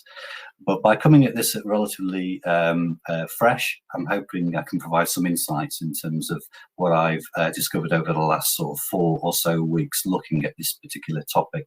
So hopefully a bit of a peer review, sharing my findings and insight. And as I say, I'm hugely grateful to all the contributors, and any errors or omissions are obviously remain my own. So just on to legislation, policy and guidance.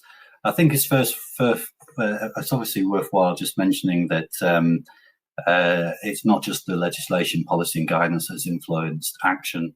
I think we can also acknowledge the likes of Greta Thunberg and David Attenborough in terms of their huge influence that they've had on our individual and collective action in this area.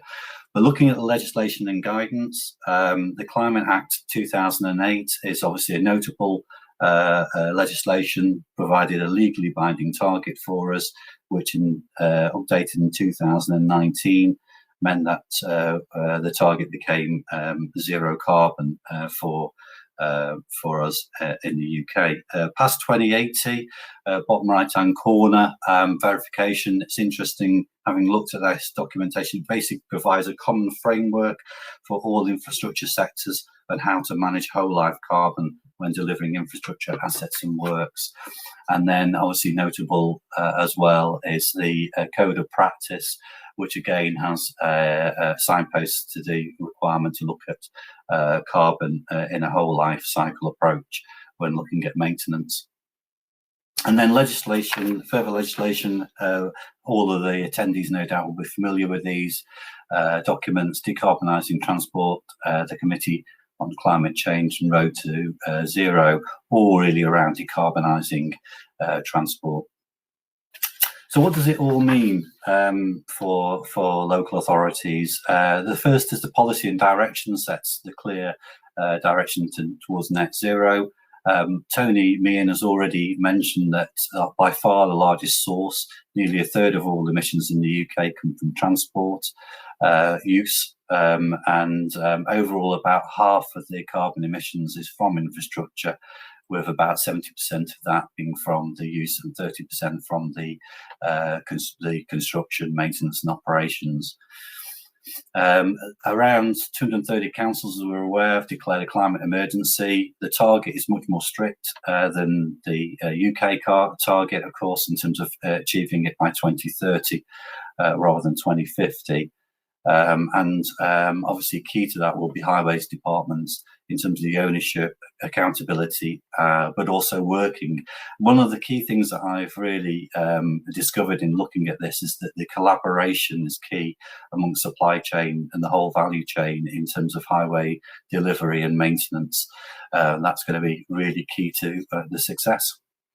And just really emphasising again that the importance and the biggest difference that we can make is around reducing our travel by motorised forms and electrifying the fleet, which we've already talked about already today. So just in terms of looking at the maintenance aspects and highway service delivery, the one thing that's quite apparent is that there is no overarching holistic approach to addressing greenhouse gases and climate change in transport and highways maintenance and operations.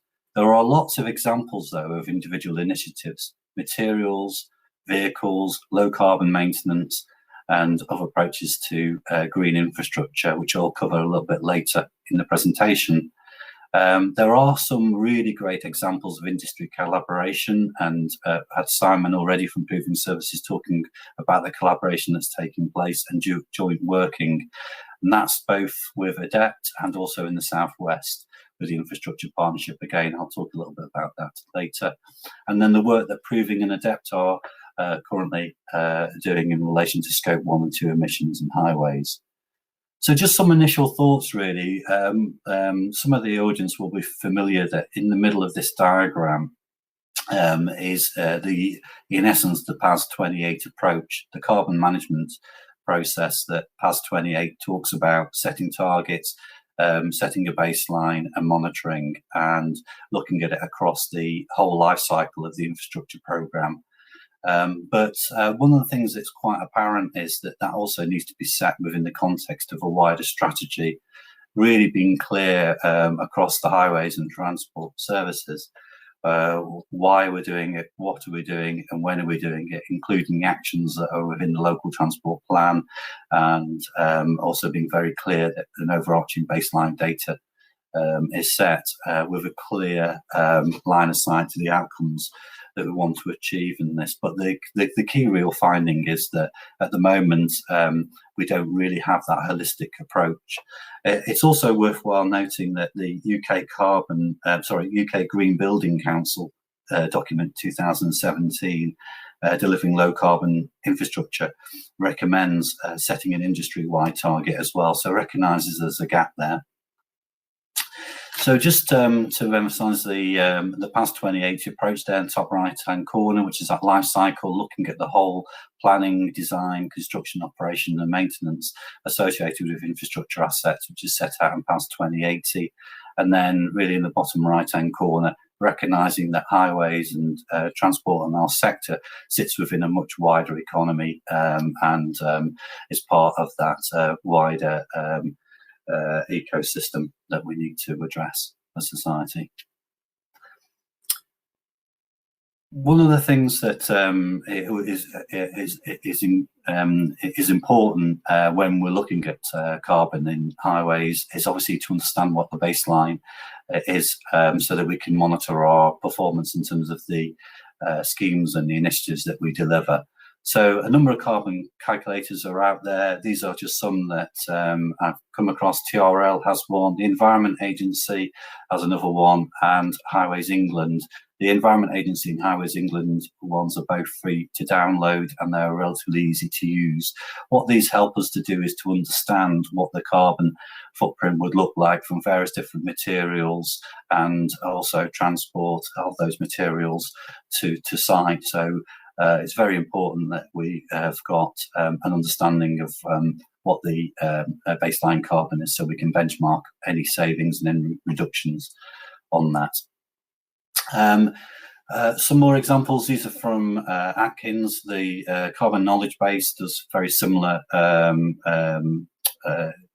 type of quantification as the three that I've just mentioned. That's really about embedded carbon calculations. And then we've also got tools which help us to forecast around the use of transport in particular, and the electrification of the fleet, which is our Atkins carbon tool. And then also we are at the moment just trialling, test bedding a tool to look at our carbon associated with project delivery. We're doing it on 20 projects at the moment, of revenue of about £14 million, and looking at what the carbon emissions are associated with delivering those projects. So just some examples there that can be used. And then just really a case study here around carbon, our carbon knowledge base, say looking at embedded carbon within major schemes. We're using this across the country, and some of the interesting findings so far is that looking at a major project, just over half of the major project carbon is associated with construction. just less than a third around the manufacture of the products and materials, and less than 20% on the product transport. And the main way that we're using this carbon knowledge base really is to look at the various different options for all of those things, the materials, the products, and the transport, and to look at how we can then, through optioneering, reduce the carbon footprint associated with new schemes.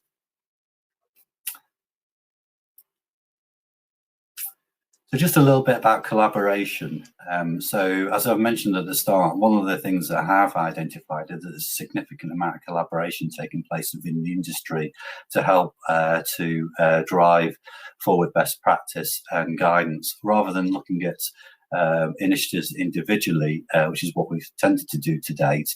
The Adapt Live Labs is really trying to scale up and look at some, as it says, some live labs. So Cumbria is looking at recycling plastic in highways resurfacing. The two staffs in Kent live labs are looking at smart technology and asset management, and also looking at connecting autonomous vehicle infrastructure. Central Beds and Buckinghamshire looking at footway resurfacing, some really innovative stuff on kinetic energy generation from footway resurfacing. And then Suffolk are looking at renewable energy in rural environments, lighting and sensors. So as I've mentioned, the aim really is to identify synergies and benefits, reduce duplication and effort, and evaluate robustly. Also, really hot off the press over the last couple of weeks, this has been published. This is South West Infrastructure Partnership, their own Live Labs initiative. I like the central statement in the middle of this, which is that their initiative is really similar to the Adapt. It's about finding out fast what works, what doesn't, and why, really supporting their roadmap to net zero, which is also supported by SECA and also the ICE. So a really strong partnership in the Southwest, actually doing something very much similar to Adapt, but focused locally in the region. So really just onto some case studies, really about what is it that we're doing in the industry at the moment. One of the key initiatives, of course, amongst within our industry is looking at electrification of the fleet. This is just some examples from Volker Highways that they provided, a forklift truck that they're using, and equipment, as well as an electric whacker plate, as you can see in the top left-hand corner. So innovation and trialling that new technology. And within Gloucestershire, Ringway, working with the county council, looking at zero emission mini excavators, and also use of electric vans for their inspectors.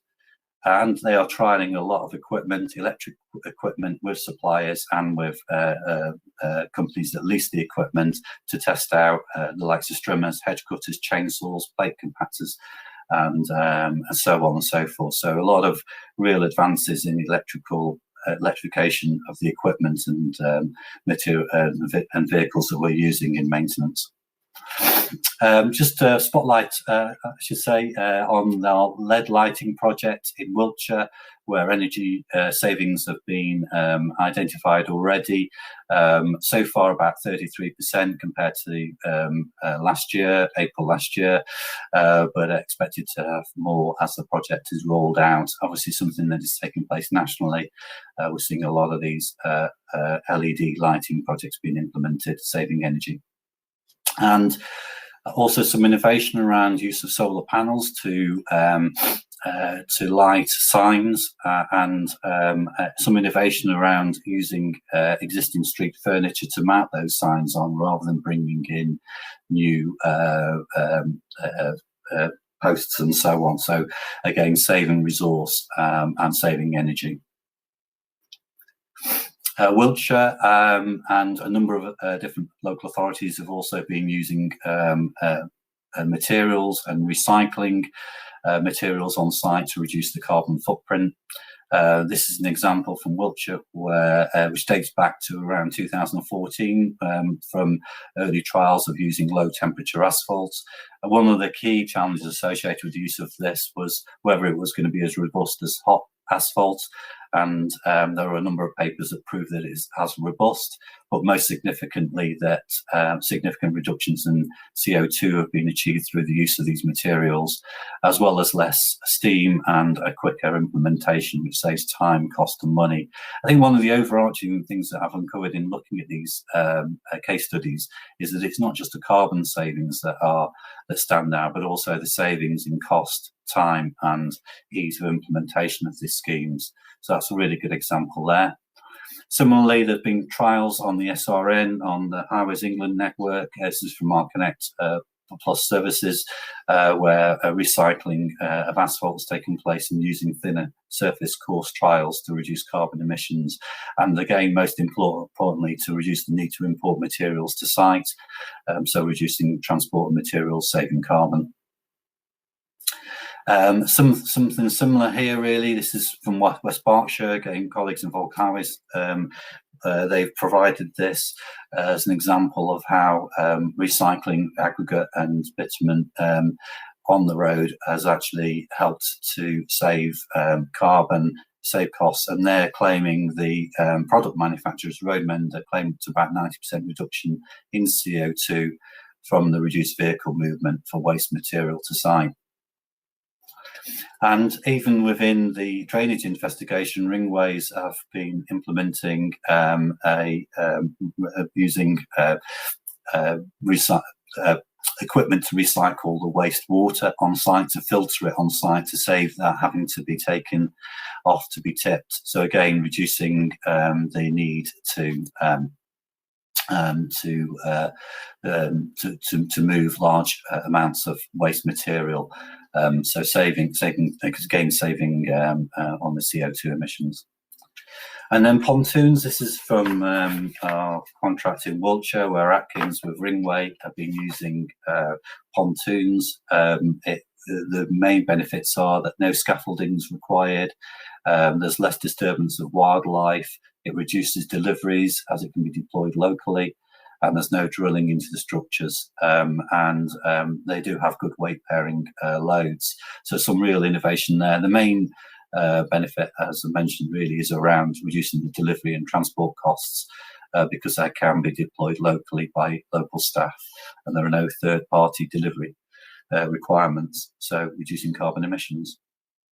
And again, another innovation here, really looking at how a structure could be repaired, reinforcing the structure without the need to over slab, so therefore reducing concrete, which, as we know, is high in carbon, in embedded carbon, and using grout and a different process. So really good example of innovation there again.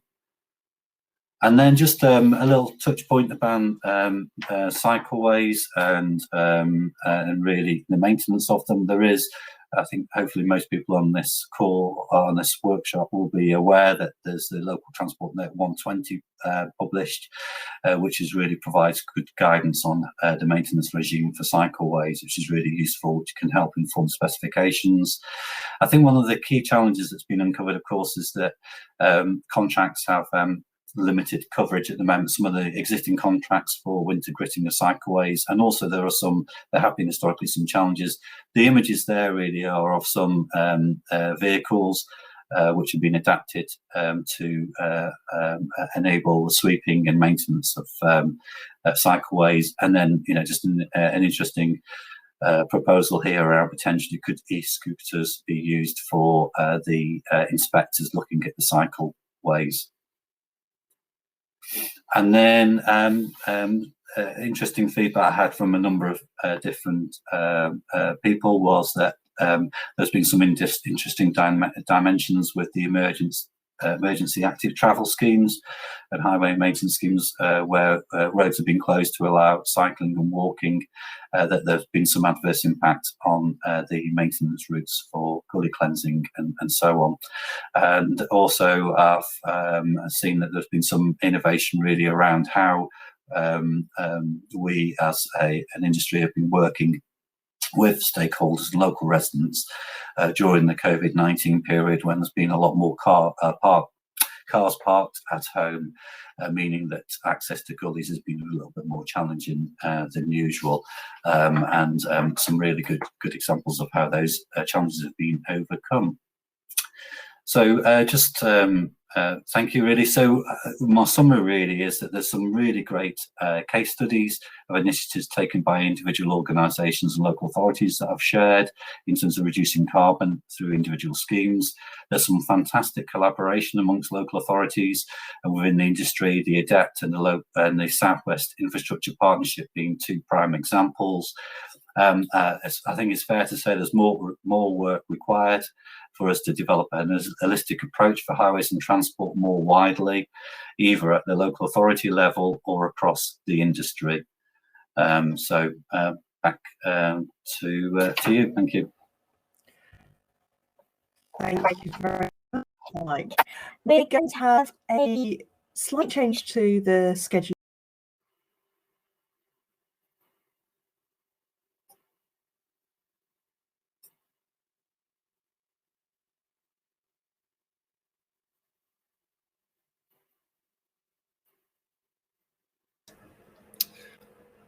I'm not quite sure what's happened to Emma, but as she was saying, we're going to have a slight change of the schedule. So I'd now like to hand over to Tracy Paul, who is the Managing Consultant at the Transport Planning at Atkins. So Tracy, over to you. Cool. Thank you.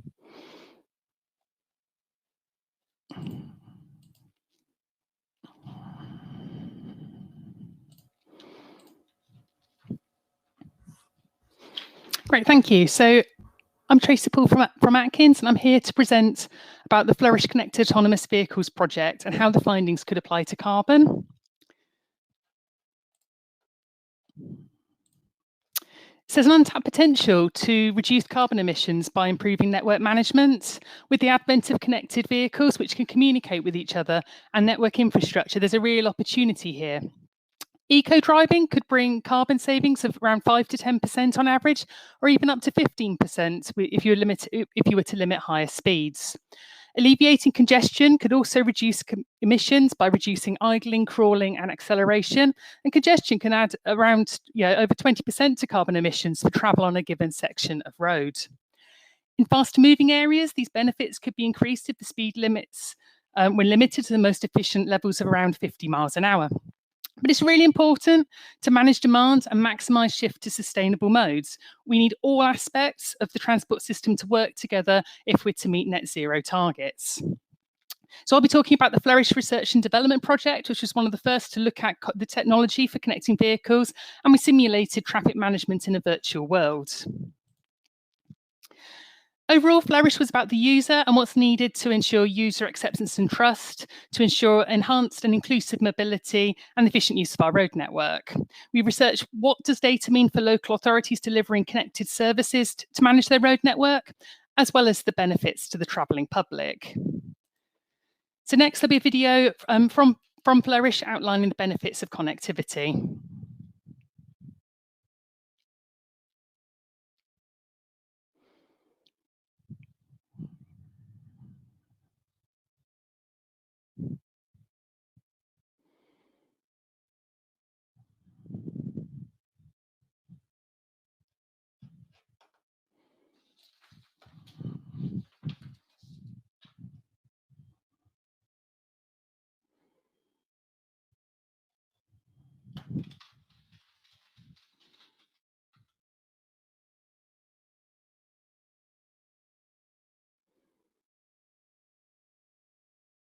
I'm just checking because I can't hear the audio on this.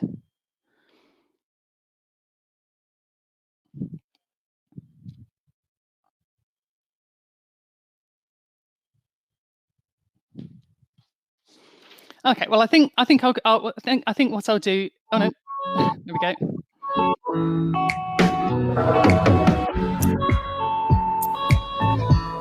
So, like many cities, Britain has major issues with congestion, with air quality, and with road safety. So we believe technology will be part of the solution. So we're here in a state-of-the-art operations centre using new technology to come up with some unique solutions. The The FLOURISH project is a 3-year research and development project with 15 partners that are looking to address issues around the operation of the transport network and also for the end user. FLOURISH explores future transportation. Traffic is a notoriously difficult problem to be solved just by vehicles themselves. We need an overarching system that manages traffic flows in real time. FLOURISH develops new cyber-physical infrastructure. We develop new devices and new software, so entire operating system that will manage in real time fleets of future automated vehicles.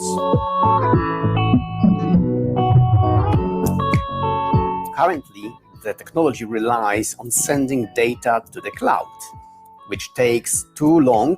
University of Bristol has developed fog computing infrastructure. Fog computing allows data to be transferred between vehicles and infrastructure faster than the cloud, allowing vital and safer decisions to be made quickly. This means inter-vehicle spacing can be optimized and the traffic flows far more efficiently. This system is scalable across the city, so the benefits can be widespread, leading to better network usage. Importantly, when fog-based computing is used, security is vastly improved and is more agile. Practically, this technology could mean vehicles will be able to travel seamlessly without having to brake or wait. Vehicles can share the driving intentions for many steps ahead, allowing each car to be more confident in planning its own driving maneuvers. Through vehicle-to-infrastructure communications, traffic control centers will be able to manage traffic more efficiently in the event of an accident or high congestion. The safety benefits will not be limited to vehicles, but will extend to other road users, such as pedestrians and cyclists. For example, through the use of roadside sensing technology, vehicles will be able to see round blind corners and receive alerts when someone is approaching. FLOURISH is running 3 rounds of car trials to ensure that this technology is both possible, safe and reliable. View that connected autonomous vehicles can negotiate between themselves without an external influence, but to me that would be a huge opportunity lost because of the benefits that could be had in terms of optimizing how the network is used in the event of incidents and high levels of congestion. So we're confident that by harnessing these technologies, we'll be able to improve on the challenges that we have in Bristol. This technology is the future.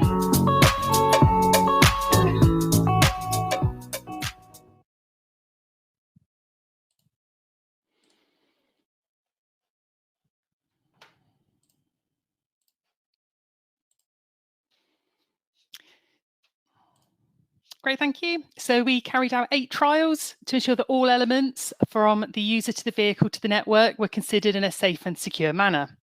In particular, the car trials, these focused on connectivity and communications, as you've seen in the video. So though based in Bristol and South Gloucestershire, the research findings from FLOURISH are relevant nationally.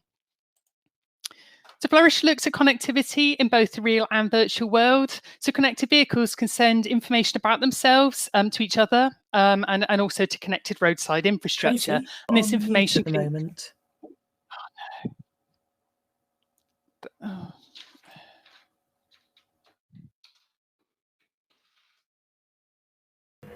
Tracy, I can hear you loud and clear. Cool, thank you. I was going to say, I didn't think I was on mute, but thank you. Okay, so this information that can be shared includes speed, acceleration, location, and vehicle type. So if a connected vehicle has an onboard transmitter, and then this can send the information via Wi-Fi, 5G, and so on. We simulated a rules engine running on board each connected vehicle in the network. So we then tested a number of applications. And in the virtual world, and I'll be talking about cooperative adaptive cruise control and how that can be used to platoon vehicles.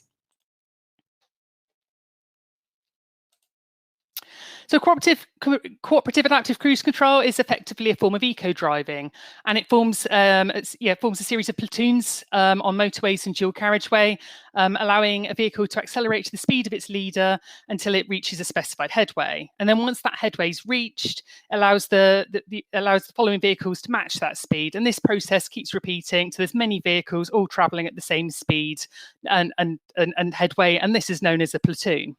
Importantly, cooperative adaptive cruise control could be used to allow network managers to limit speed limits.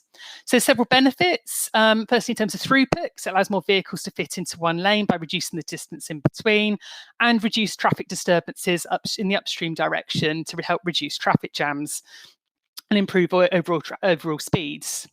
Importantly, from an environmental perspective, there'll be a secondary benefit in terms of a more fluid transport environment with fewer disturbances and more fuel-efficient operation with lower emissions. And then finally, socially, less congestion reduce in better driver satisfaction with more reliable journey times and potentially fewer accidents as speeds and headways are set to safer figures. So as we'll see here, Vehicle 2 receives a message from its leader Vehicle 1, which contains information on its speed. The vehicle becomes a leader when it's in close proximity to the vehicle behind and travelling at a speed lower than that of the follower. Vehicle 2 then modifies its speed to equal that of its leader. And the vehicle is prohibited from changing lane and therefore from overtaking its leader. And then Vehicle 2 becomes the leader for Vehicle 3, which is approaching from behind. The process then repeats and a platoon forms. So the rules engine was tested at varying levels of CAV penetration to help understand the potential benefits that CAVs could have in terms of connectivity. The results show that there could be significant benefits by rules engine and connectivity, and also some useful insights in terms of the challenge that might be faced with the introduction of connected autonomous vehicles. So some final thoughts. Firstly, there's an untapped potential to reduce carbon emissions by improving network management. There's an opportunity with the advent of connected vehicles which can communicate with each other and with network infrastructure. So I've talked about the FLOURISH Research and Development Project, which was one of the first to look at the technology for connecting vehicles and how we simulated this in a virtual world.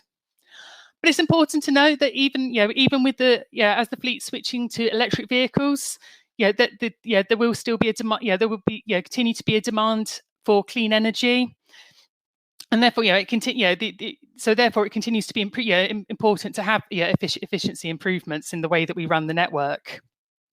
Finally, it's important to make sure we continue to manage demand and maximise shift to sustainable modes. We need all aspects of the transport network to work together to meet net zero targets. And there's a really important proviso that this benefit isn't offset by people choosing to drive more because the network is more reliable and free flowing. Okay, so I think now I'll be handing over to Alistair. Yes, thank you very much for that, Tracy. Apologies for the difficulties at my end halfway through. Cool, that's okay. Hello, Alistair. Thank you very much for joining us. Hi there.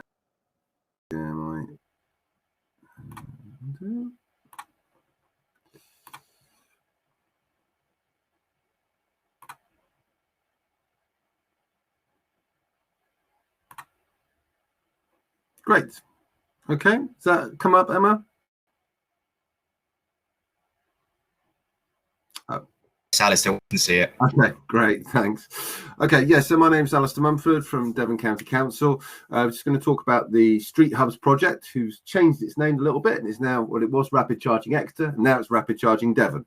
But anyway, it was always Street Hubs to me. It's a private sector-led project by Zapnemo, who've also changed their name. They're now called ZPN Energy, and they're working in partnership with Gamma Energy and also with Co-Cars. And Regen and Devon County Council are a partner there. So ZPN Energy secured some money from Innovate UK to test out their technology, which is for on-street charging. Co-Cars are providing car sharing facilities, and I'll talk about that a bit more in a minute. Obviously, Devon County Council is the Highways Authority, so it's our land. So in a few, because I think I've only got 8 minutes, which hopefully I've got a timer somewhere. Yes. In relation, this project is an innovation project. It's to try and sort of work out how we deal with on-street parking and the issue around cables and accessibility and so forth and so forth. And I think there's been some other presentations on the different aspects to that already. You know, from our point of view, also the provision at the moment, particularly from lampposts, is around 3 kilowatts. I think that's maybe going up to 7 kilowatts. But the distribution network operator, WPD, has issues around taking charge from lampposts. And also, to be honest, Devon County Council wasn't very keen on utilising lampposts as well.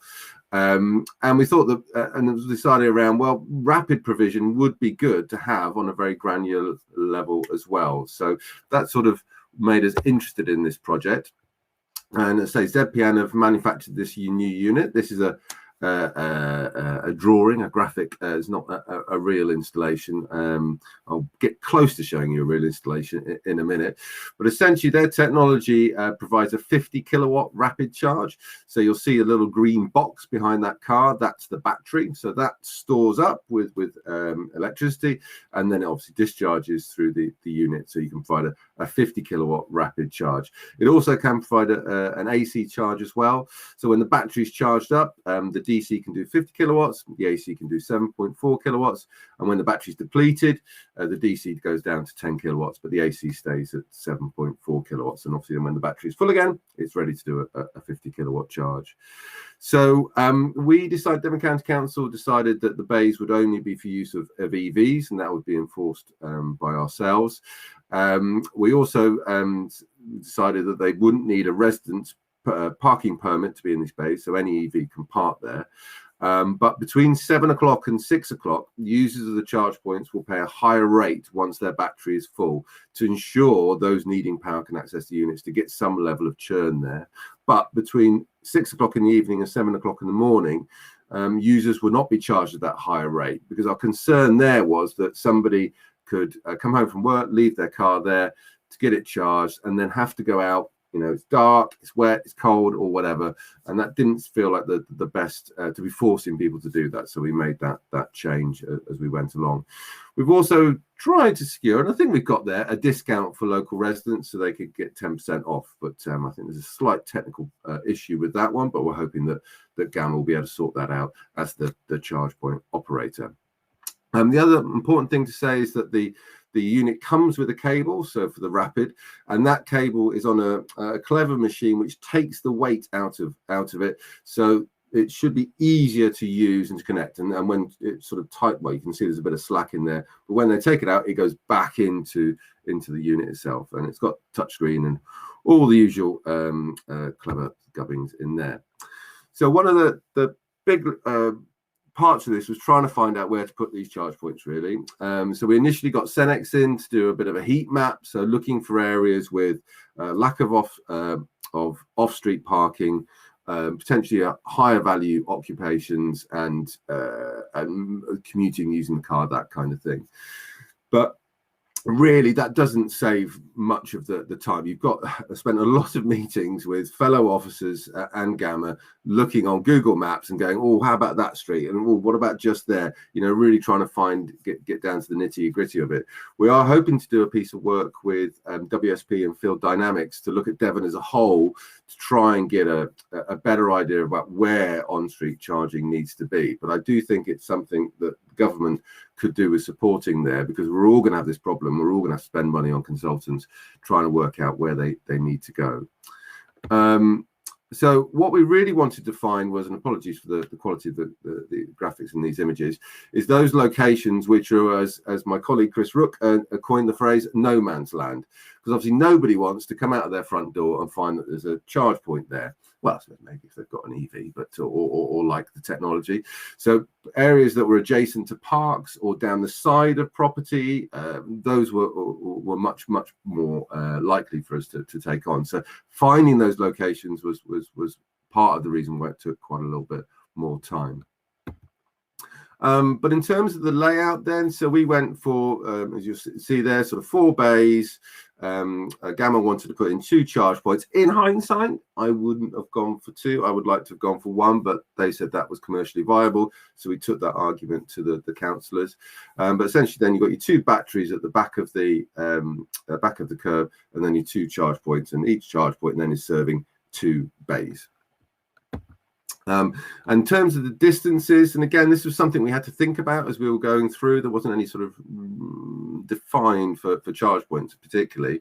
So what we said was is the charge point in the head unit needs to be 0.45 meters from the front of the curb. That could go down to 0.35 meters, and there should be at least a meter between that head unit, the charging unit, and the back of the curb or any other unit. So you can see the other distances in there as well.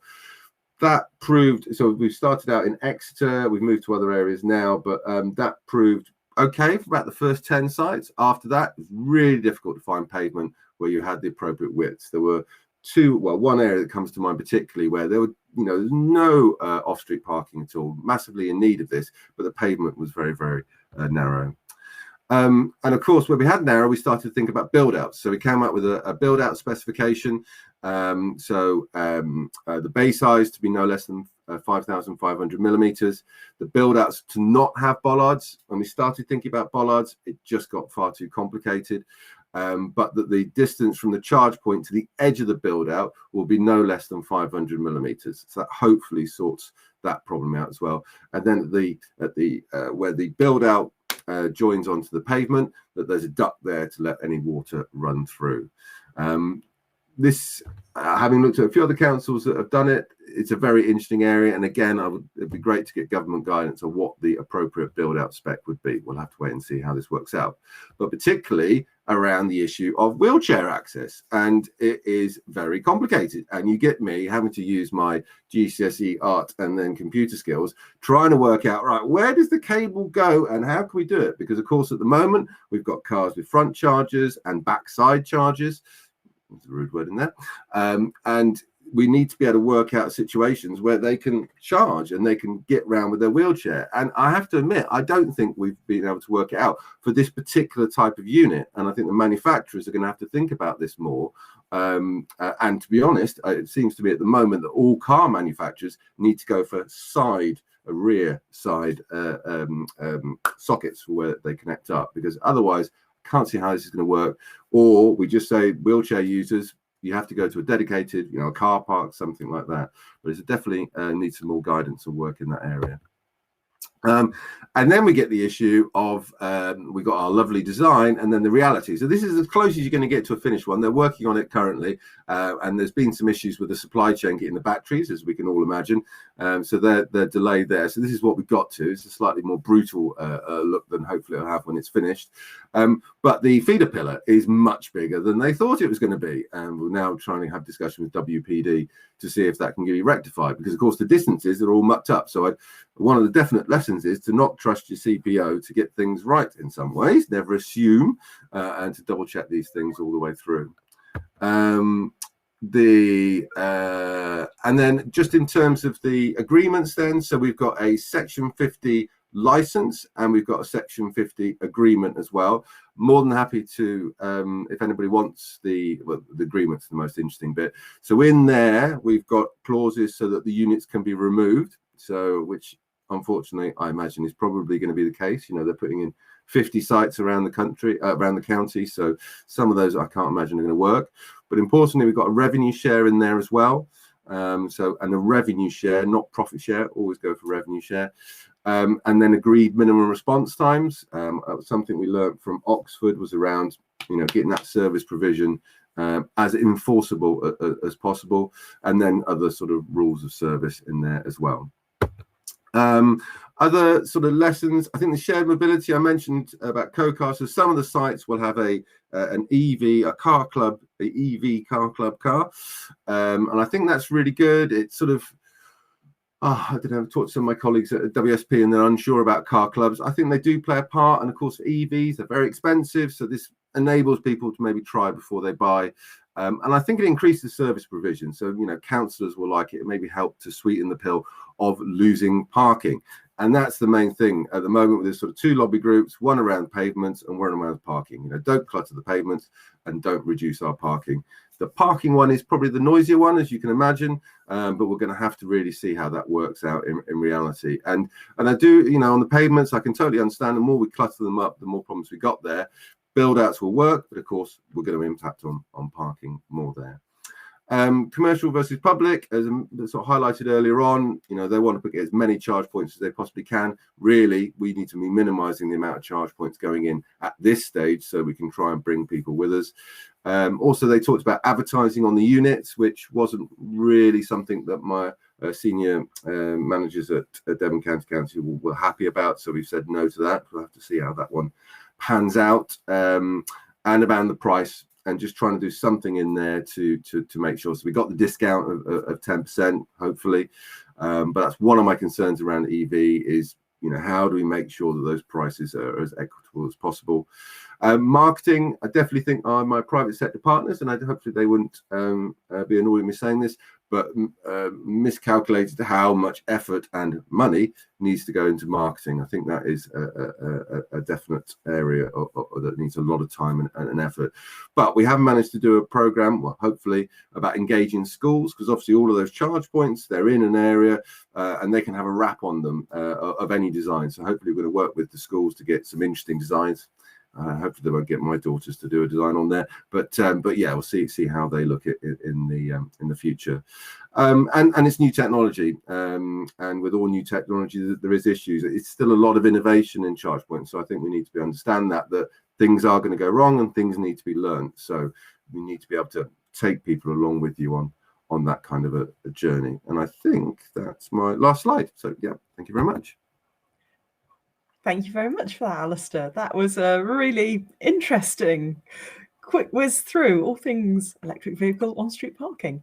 And while we remain on the topic of parking, I'm now going to pass over to Rebecca for the final presentation in this morning session and her case study. Welcome, Rebecca. Hi there. Hi, thanks for having me. I'm just going to share my screen. I've got to share a window, so wish me luck. I haven't tried this. Just give this a try. There we go. Okay, hopefully you can all see the screen now. We can. Lovely, thank you. So hi, I'm Rebecca Maisie. I'm the client director at Pay by Phone. And for those of you who don't know who Pay by Phone is, we're a cashless parking payments company.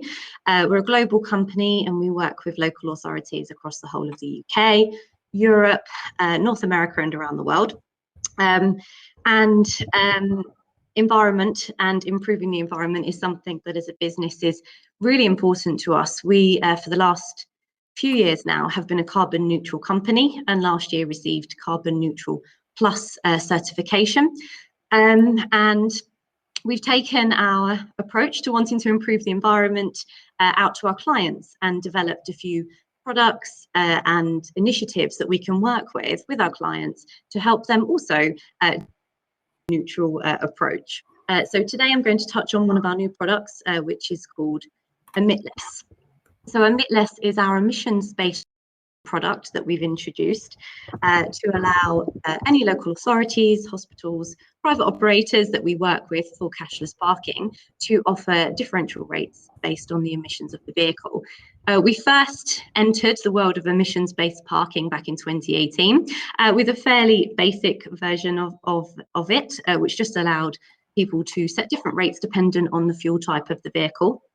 We quite quickly realised after we launched that and engaged clients that we needed to develop something more detailed that allowed more configuration and more customizability. So we engaged our clients and we held a forum, an emissions forum back in December 19. And then we spent most of last year developing the Emitless product, which launched in January. We engaged 5 or 6 of our local authorities to really make sure that the product was full and would do pretty much anything that a local authority or another client would need to do. What we ended up with is Emitless. It's our fully configurable emissions-based system. allows our clients to set the parking tariffs based on several factors, such as Euro standards of the vehicle, any CO2 bandings that they would like, or we kept fuel type in there as well, because some local authorities do find that that works for them. As well as being able to set the banding type, we also introduced the ability to add some customized in-app messaging to let people who are paying for their parking know that there is emissions-based charging in place. And along with that, we've also been able to introduce some really detailed real-time reporting, which then turns into downloadable vehicle emission information that the local authorities can use. And I'll touch on that a little more as we go through. So emitless, how it works. As I mentioned, there's a custom configuration that means that a local authority can set their tariffs however that they choose to set them. That can be that they could do a mixture of Euro standards, which, as we know, is probably the best way to look at the vehicle emissions, the healthiest way for the environment. And they can factor that in with fuel type as well if they would like to try and capture as many different brackets of vehicles as they wish to.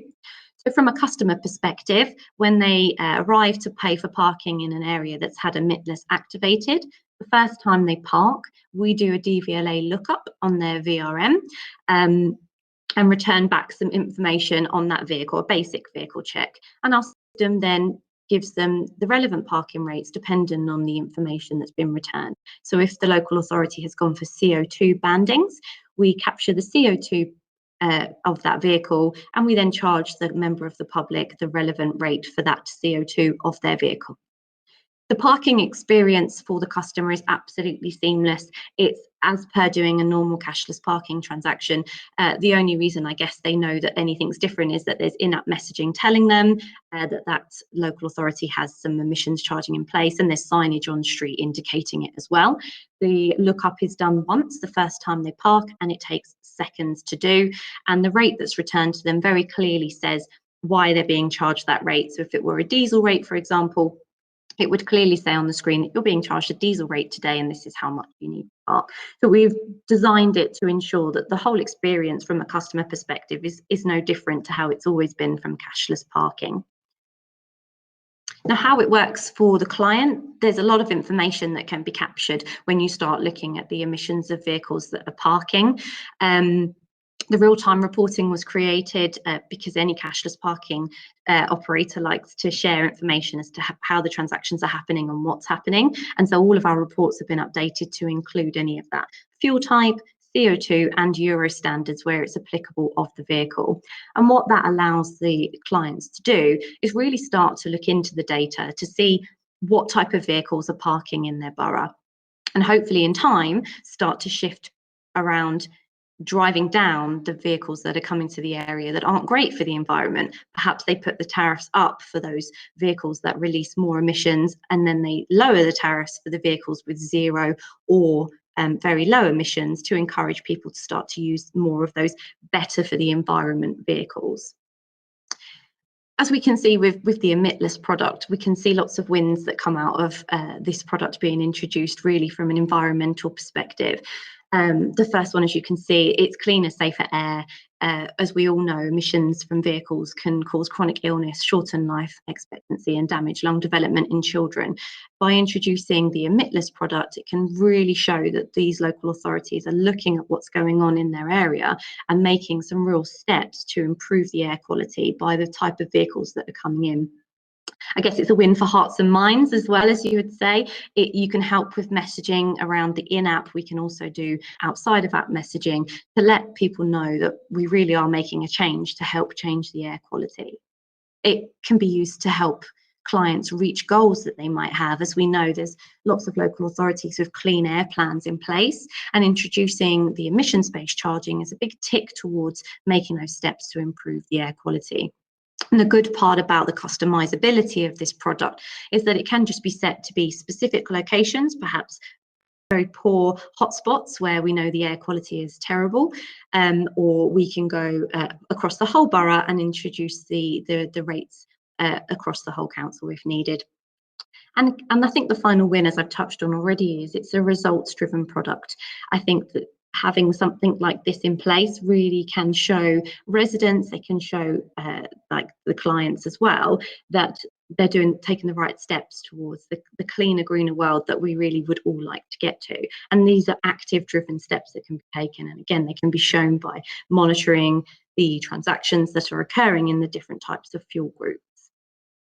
So just as an example of some of the configurations that we have in place already for those keen clients who've already gone live with the product, we've got some clients that prefer to stay on the fuel-based, where they have a higher rate for diesel. We've got some clients that mix in a Euro standard along with a diesel charge, some CO2 bandings, and we've also got some clients that try and tie in with the ULEZ, again, which ties in nicely with Euro standards. So far, what we've found is that the product is very customizable and it has met all of the requirements from all of the local authorities, and often they are complex and very different requirements, and the product's been able to manage all of the requirements very nicely with some great results, already having 6 clients live with it. The other one of the other things that we do that ties in really nicely with our emitless product, and I really thought it was worth touching on today, is our award-winning Meters for Trees scheme that we do. This ties in really nicely with emissions, as it's all around improving air quality and what we can do to help that in the borough. With ourselves being carbon neutral, we took that decision that we really wanted to help our clients improve as well. And through the award-winning Meters for Trees scheme, what we can do is we can offset the emissions that are produced by the parking department driving around, collecting coins and repairing machines, by encouraging machine reduction programs where you swap meters for trees. So we do a donation to offset any of the emissions that are created through a year's worth of driving around and fixing machines. We also provide some trees to the borough as well, so they get their own trees each year to plant. And we help them with providing coverings for the machines as we switch them off, driving more transactions through cashless, as we know can be seen to be better from the environment because we're not having to do cash collections. The Meters for Trees benefits that we promote in line with Emitless is that helps cleaner air for the town or city, reducing the time spent fixing machines, reducing the miles driven, as I mentioned, and reducing also something we found during the last year with the pandemic is the need for people to touch the machines. We've seen an increase in the number of transactions quite heavily that are coming through pay by phone, where customers are preferring to try a more cashless approach with everything.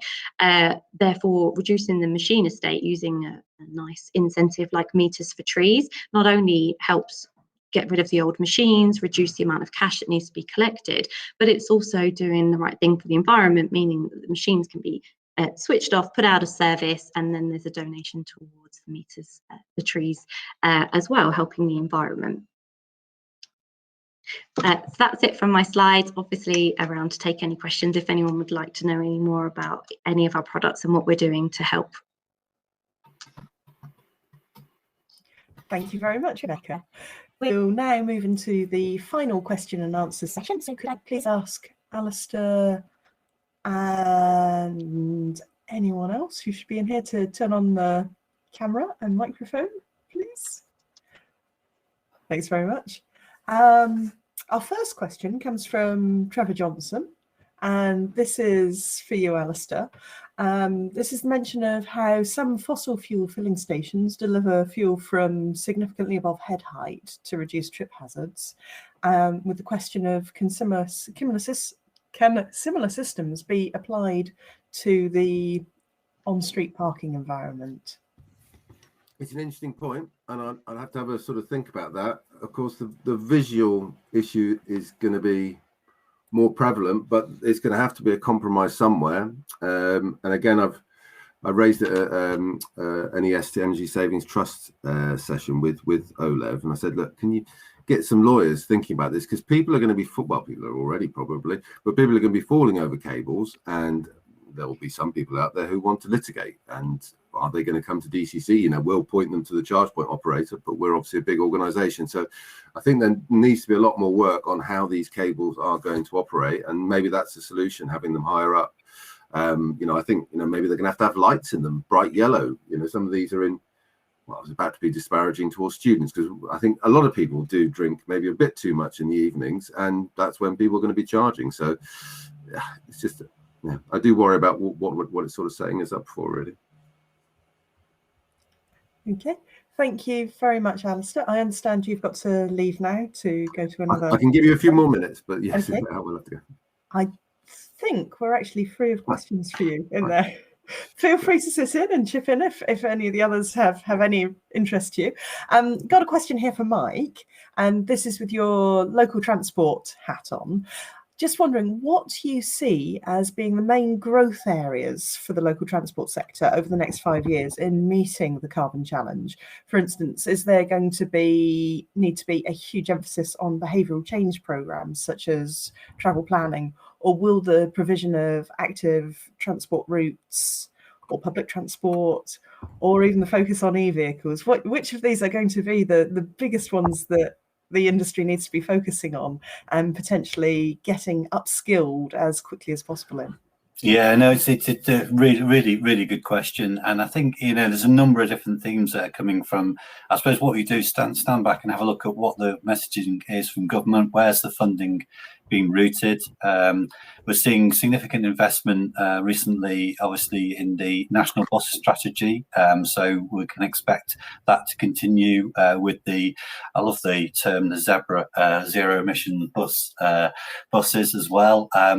And of course, yeah, the active travel schemes with cycling and walking investment. I mentioned in my presentation the plan that Boris announced last year, £2 billion worth of additional investment going into cycling and walking, and that whole behavioural change. So I think that's, you know, for me, those are the key real big moves there in terms of the transport sector. So it's more in that active travel, bus investment, but also obviously, as we talked about today and has been mentioned, you know, billions of pounds being invested in the electric vehicle proposition and installation of those charging points. So they're the real big moves at the moment.